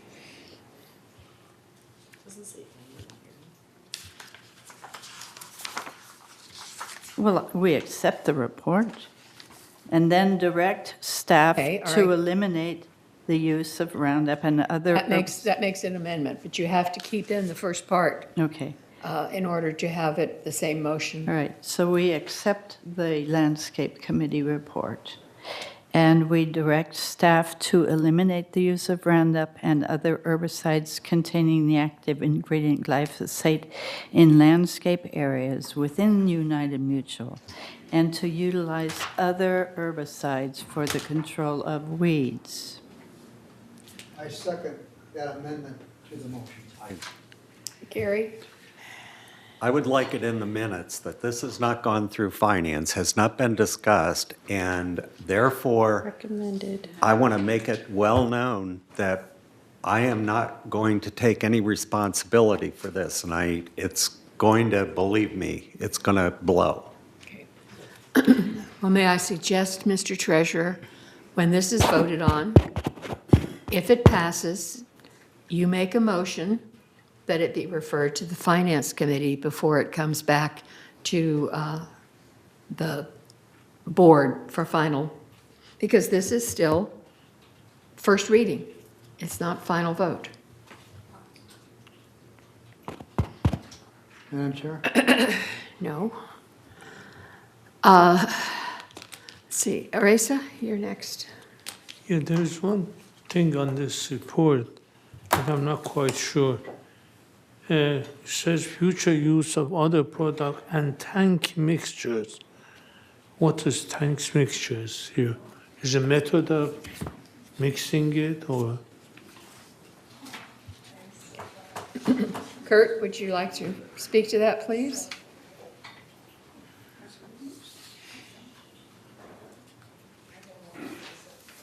That's probably an unnecessary including a part of this report. Tank mixtures, these products have to be mixed prior to application. They're sold in a concentrated form. Roundup is simple. It's like 1 ounce per gallon, and you can mix it up ahead of time. The one that we are looking at now only has a 3-hour shelf life, so we can't mix up a day's worth of it.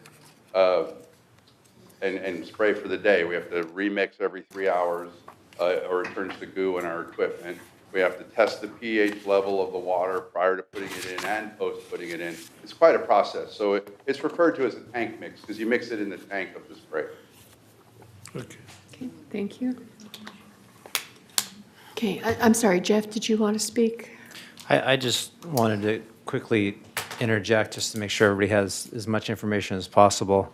As a board, you're obligated to act with due diligence, which you're certainly doing, consulting with Kurt and its team and reviewing the information before you. But the standard of care of a volunteer board member is to fulfill your fiduciary duties to the corporation and to all the members as a whole, and to make sure that you're considering all the information available to you.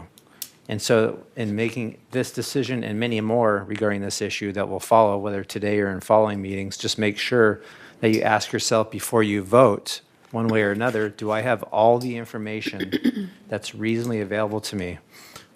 One thing, and I haven't been involved in this process, so I'm not in your position, but one thing that comes to my mind is whether or not you have thought through and investigated and determined what your plan of action is when and if you go forward to ban this product, and what options are available to you and what's the timing. Because representing associations, communities for some 20 years, I know that one of the most emotional aspects of community living to residents is landscaping. Very important. So I just would not want to see a very well thought out decision be made, but then later compromised because all of a sudden people are not happy with the condition of their landscaping, because you're playing catch up trying to figure out how next to take action to accommodate that decision to ban the use of Roundup.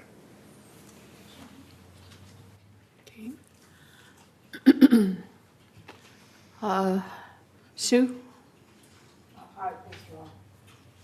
Okay. Andre? As far as I can tell, there are three issues here in this discussion. First one is, do we want to use eliminate Roundup or not? And it seems like consensus is yes, we want to eliminate Roundup. The second issue is, what do we want to replace Roundup? And the decision seems like we are not certain at this point, and we want the staff to provide further information.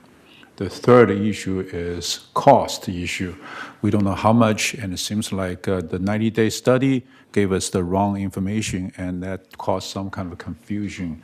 So I think we should allow the staff to provide us further investigation and give us the information, and that's what we are at this point. So what we should do is to consider what are we trying to approve.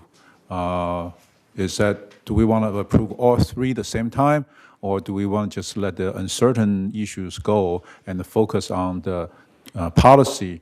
As far as how to do it, that's micromanaging, that's staff's responsibility. Let them do that. And when they present alternative to us, we can critique, we can agree, we can disagree, but let them do that. We don't have to tell them what to do. That's their job.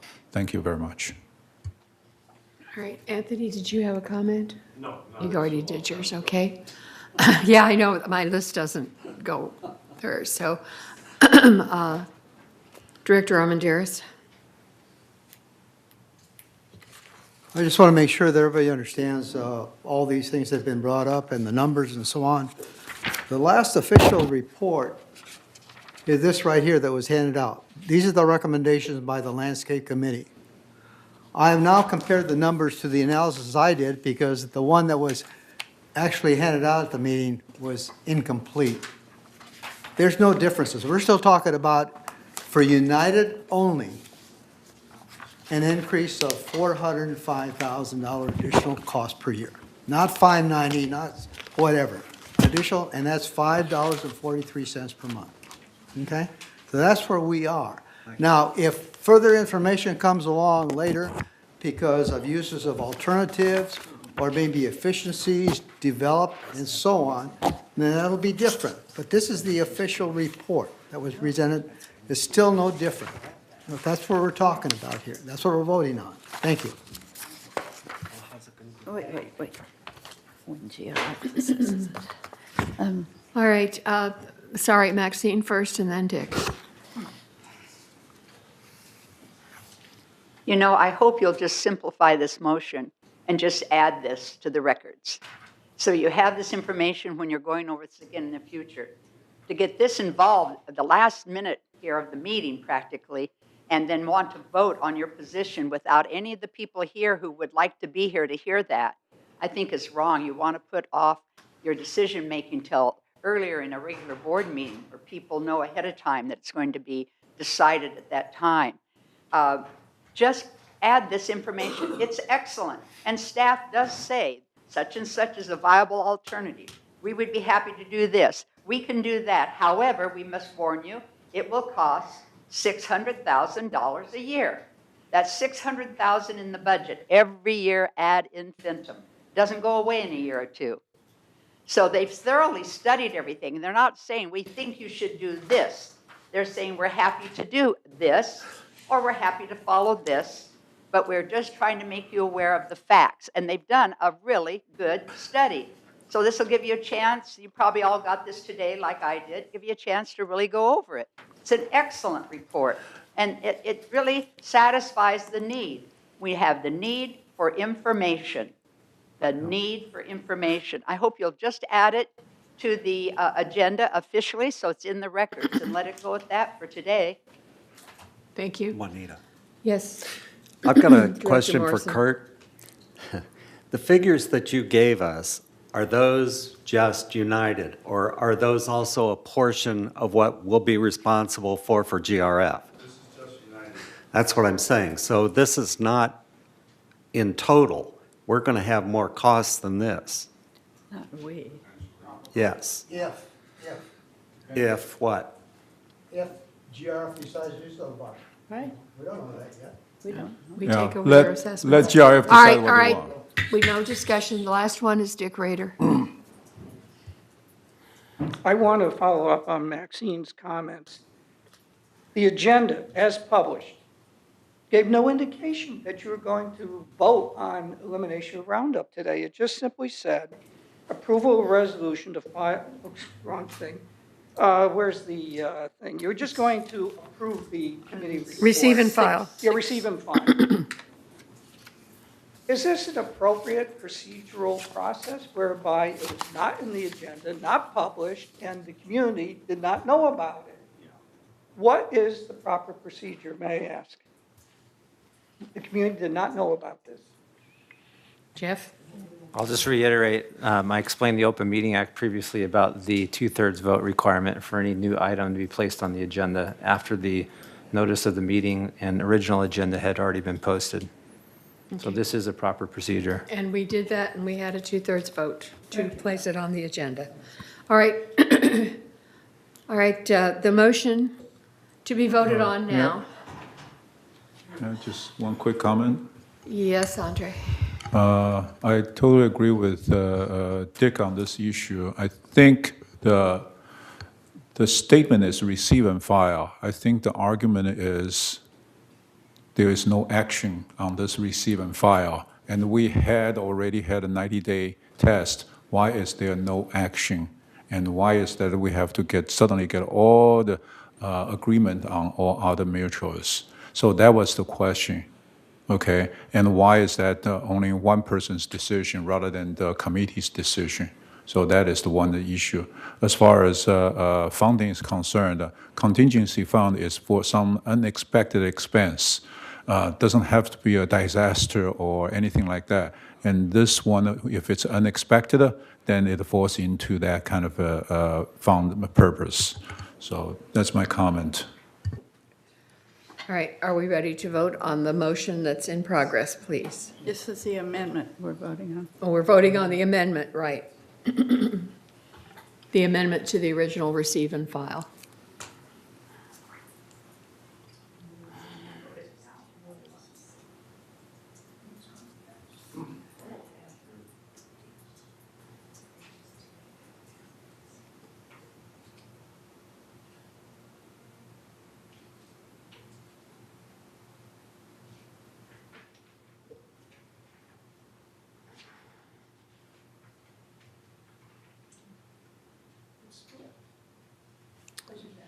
All right, the amendment fails by a vote of 5 to 4 with 1 abstention.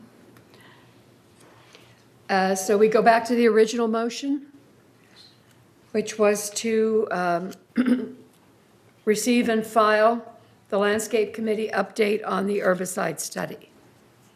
It has some additional language on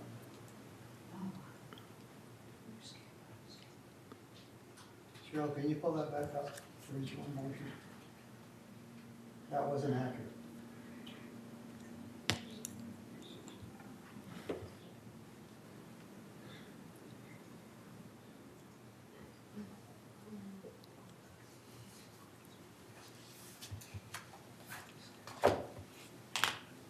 No, that's not it. That's not it.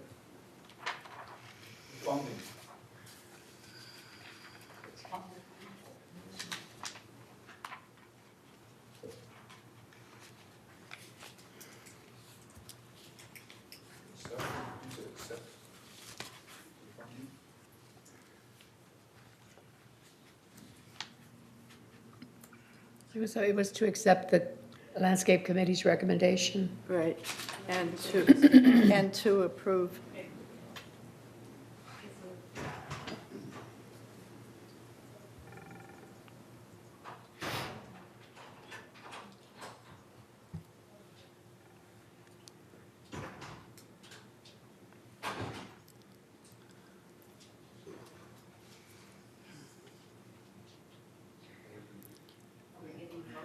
And are we going to hear it?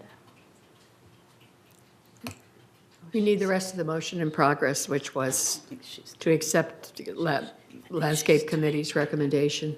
While we're waiting, What? There we go. I would just like to ask That's the Director, correct one. No. Let's get this out of the way. We have a motion in progress to accept the Landscape Committee herbicide report and move forward with contingency funds, it's contingency, not contingent funds, to eliminate Roundup. Is that your motion? That's correct. That's my motion. All right. It's been moved, and I believe it was seconded by Sue. Sue, do you still, is that the motion you seconded? I seconded and I lost my computer.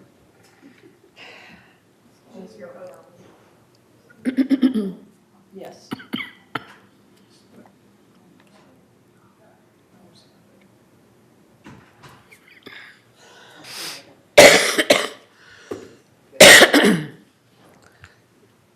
All right, the motion fails, 6 to 3 with 1 abstention.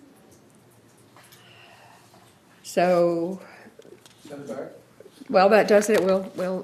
We can put it on the future agenda. Excuse me. Or we can send it back to Landscape. What's your pleasure? No. Future agenda. Future agenda. But that's why we have the month in Right, between to right. add any other information to it. I got a There was question. also, I guess my question comes up, as Andre just brought forward, is it landscape? Is it landscape that should be, all right, that's enough. is it landscape that should be reviewing this and just, getting all the facts together, then bringing it forward to finance? That's the way I would see that it happens. I think it has to go back to landscape. Send it back to landscape.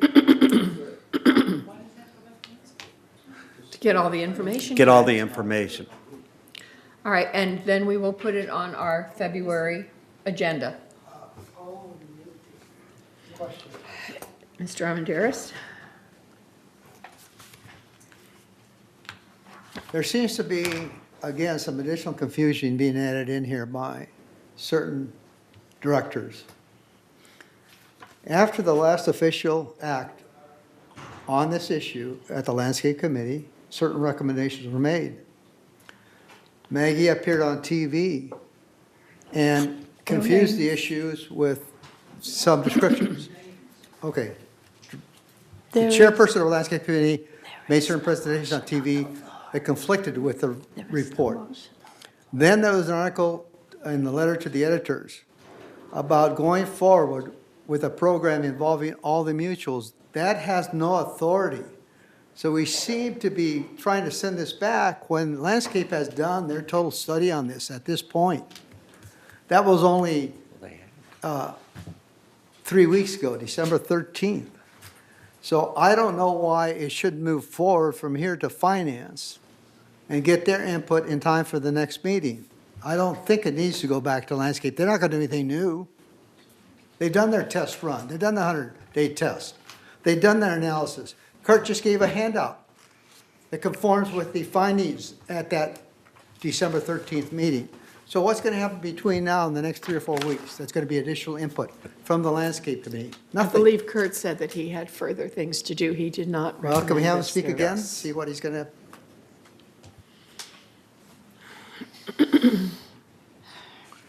And this was not involving any other mutuals, just United. That's all we're interested in here. No. Yes, it is.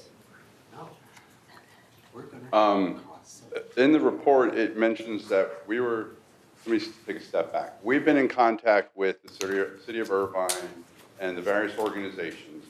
They initially supplied our staff with recommendations of the 2 herbicides that are in the report.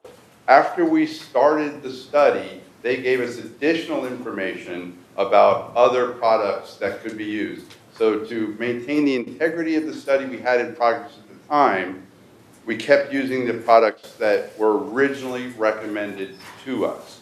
What I recommend is that we continue the study, and I know you don't want to hear about other boards, but the 3rd Landscape Committee has directed staff to continue to study the issue, which we will do for that board. And I come to you and ask you to let us continue studying it for you too, like I said earlier, to come up with the best. This was just 2 products that we were given. Give us the opportunity to do a thorough study and come up with the best alternative. I'm not asking you to pull back away from banning Roundup. I'm saying give us time to do a full, comprehensive study of more products than just 2. There's a lot of products. This industry is emerging as this issue becomes more and more known across the nation. More and more products are going to pop up. We have more products on shelf now that we can use. We're investigating more products, and we plan on doing a comprehensive study of these products to give you more information and hopefully a better financial picture to go forward with in the future. So I do recommend that you do send it back to Landscape. Finance can look at the numbers we have and see what they want to do, see what they want to do with them from their end. But I do recommend that we do continue to look into this issue. It does not die here. Okay. Thank you, Kurt. Okay. Director Tong. I really like Kurt. I like Kurt's recommendation here. Okay, I don't think there's any doubt we're going to change it, and you will do some fantastic job there. I think the issue is interim. Okay, before the final decision is made, maybe 1 month, maybe 2 months, maybe 3 months later. Okay, the issue is interim. May I suggest that we use some kind of alternatives rather than Roundup? Because if we continue to use Roundup, people will be up their arms. Okay, so if we try something else and say we are in the process of doing that, but this is our temporary solutions, and see how it works out, that will calm down the protesters and make them feel that we are doing something. That's probably the easier way to calm everything down and buy you time to do the further analysis. Thank you. Okay. Maggie. Thank you.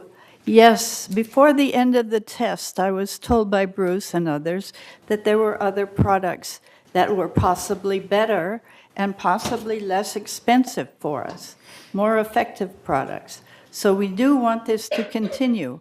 Also, we can give a ballpark figures as a maximum to finance to kind of toy with in the meantime. But I believe we should continue and be diligent at it, and then we will know. I mean, first the 600,000 was for a team, a new team, and the question was, do we need 1 or 2 new teams? And that was a horrendous cost. Then with the use of these two products that were designated in the study, that cut the cost way down, but it is still a huge 589 compared with 185 is quite a jump. And so if we can continue to move that smaller and smaller and smaller, we should do that. So we do not want to send it to only finance. We want to send it to landscape, and finance will be aware when landscape lets them know. So this is really Would you make a important. motion to send this back to landscape for further review? I move to send this back to landscape for further review. Do I have a second? I second. All right. Would you all vote, please? We're trying to get, a third has a meeting in here at 1:30 that we are intruding on, so let's vote here on whether or not to send this back to landscape. We can put it on our future agenda for February, and let's get the most up-to-date information that we can. So all those in favor, please vote yes. Put your arms up, Kristen. My screen's not working. Nothing's not working. All right, let's do it by hand. 1, 2, 3, 4, 5, 6, 7, 8. It's unanimous. All right, we will send that back. Now, the only thing in the rest of the committee reports, et cetera, we really need the treasurer's report. So I would ask for 14A, the report of the Finance Committee.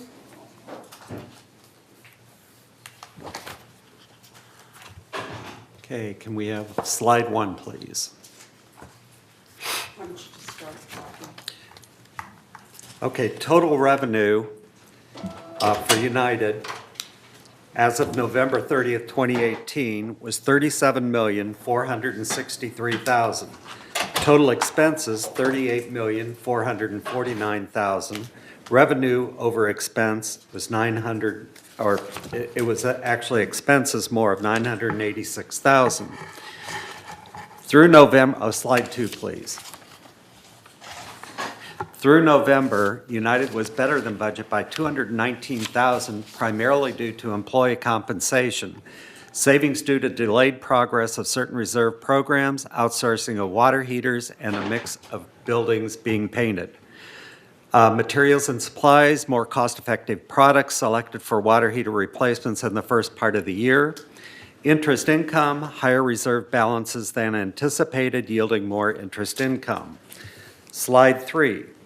Non-assessment revenues were $1,583,699, of which 25% were fees charged to residents, 22% interest income, 16% laundry, 9% miscellaneous, and the rest are minor into different categories. Our total expenses, $38,448,826, which were 33% employee compensation and related, 24% property and sales tax, 18% outside services, 10% utilities and telephones, 7% materials and supplies, 3% insurance, 3% net allocations to mutual, and 2% other. Our non-operating fund balances, our beginning balance, January 1 of 2018, $22,433,000. Our contributions, $11,284,000. Expenditures of $11,619,000, which leaves a current balance of at 11/30/2018 of $22,098,000. Our balance sheet current month was $83,233,701, and our prior year, or as of December 31st, 2017, $80,101,294.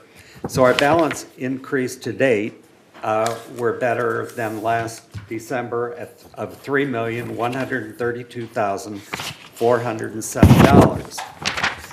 Our delinquencies as of December the 18th were 17 for this month of $99,553. Our prior month was 19, or $95,797, or we went up to and we're up to 3,756. We have one out-of-state lawsuit pending. We have 2 files submitted to legal counsel. We have 7 files with collection agency and 8 files with NCB and accounts maintaining a balance below of 1,800. And we have 1 lender foreclosure. Our chargeable services delinquency report current month are 20 at 107,490. Our prior month, 21 at 93,868. So we're up $13,622 from the previous month. Our resales year-to-date are 345, and this is as of December 2018. Our number of resales, 345. Last year-to-date, 481. So we're down 136 sales, or down 28.3%. Our sales volume, December 2018, 95,388,540. Our sales volume as of December a year ago, 122,803,216. So we're down 27,414,676, or we're down 22.3 as a year-to-date change. Our average resale price this year-to-date, $274,454. Our average resale price last year, $255,039. Our average resale price is up $19,415, or a 7.6% year-to-date change. Our monthly leasing report is 9%, which is same as the previous month. Just one other item, we have issued an RFP for a reserve study which will be starting soon. So we will have a whole new list of reserves. Yes, sir.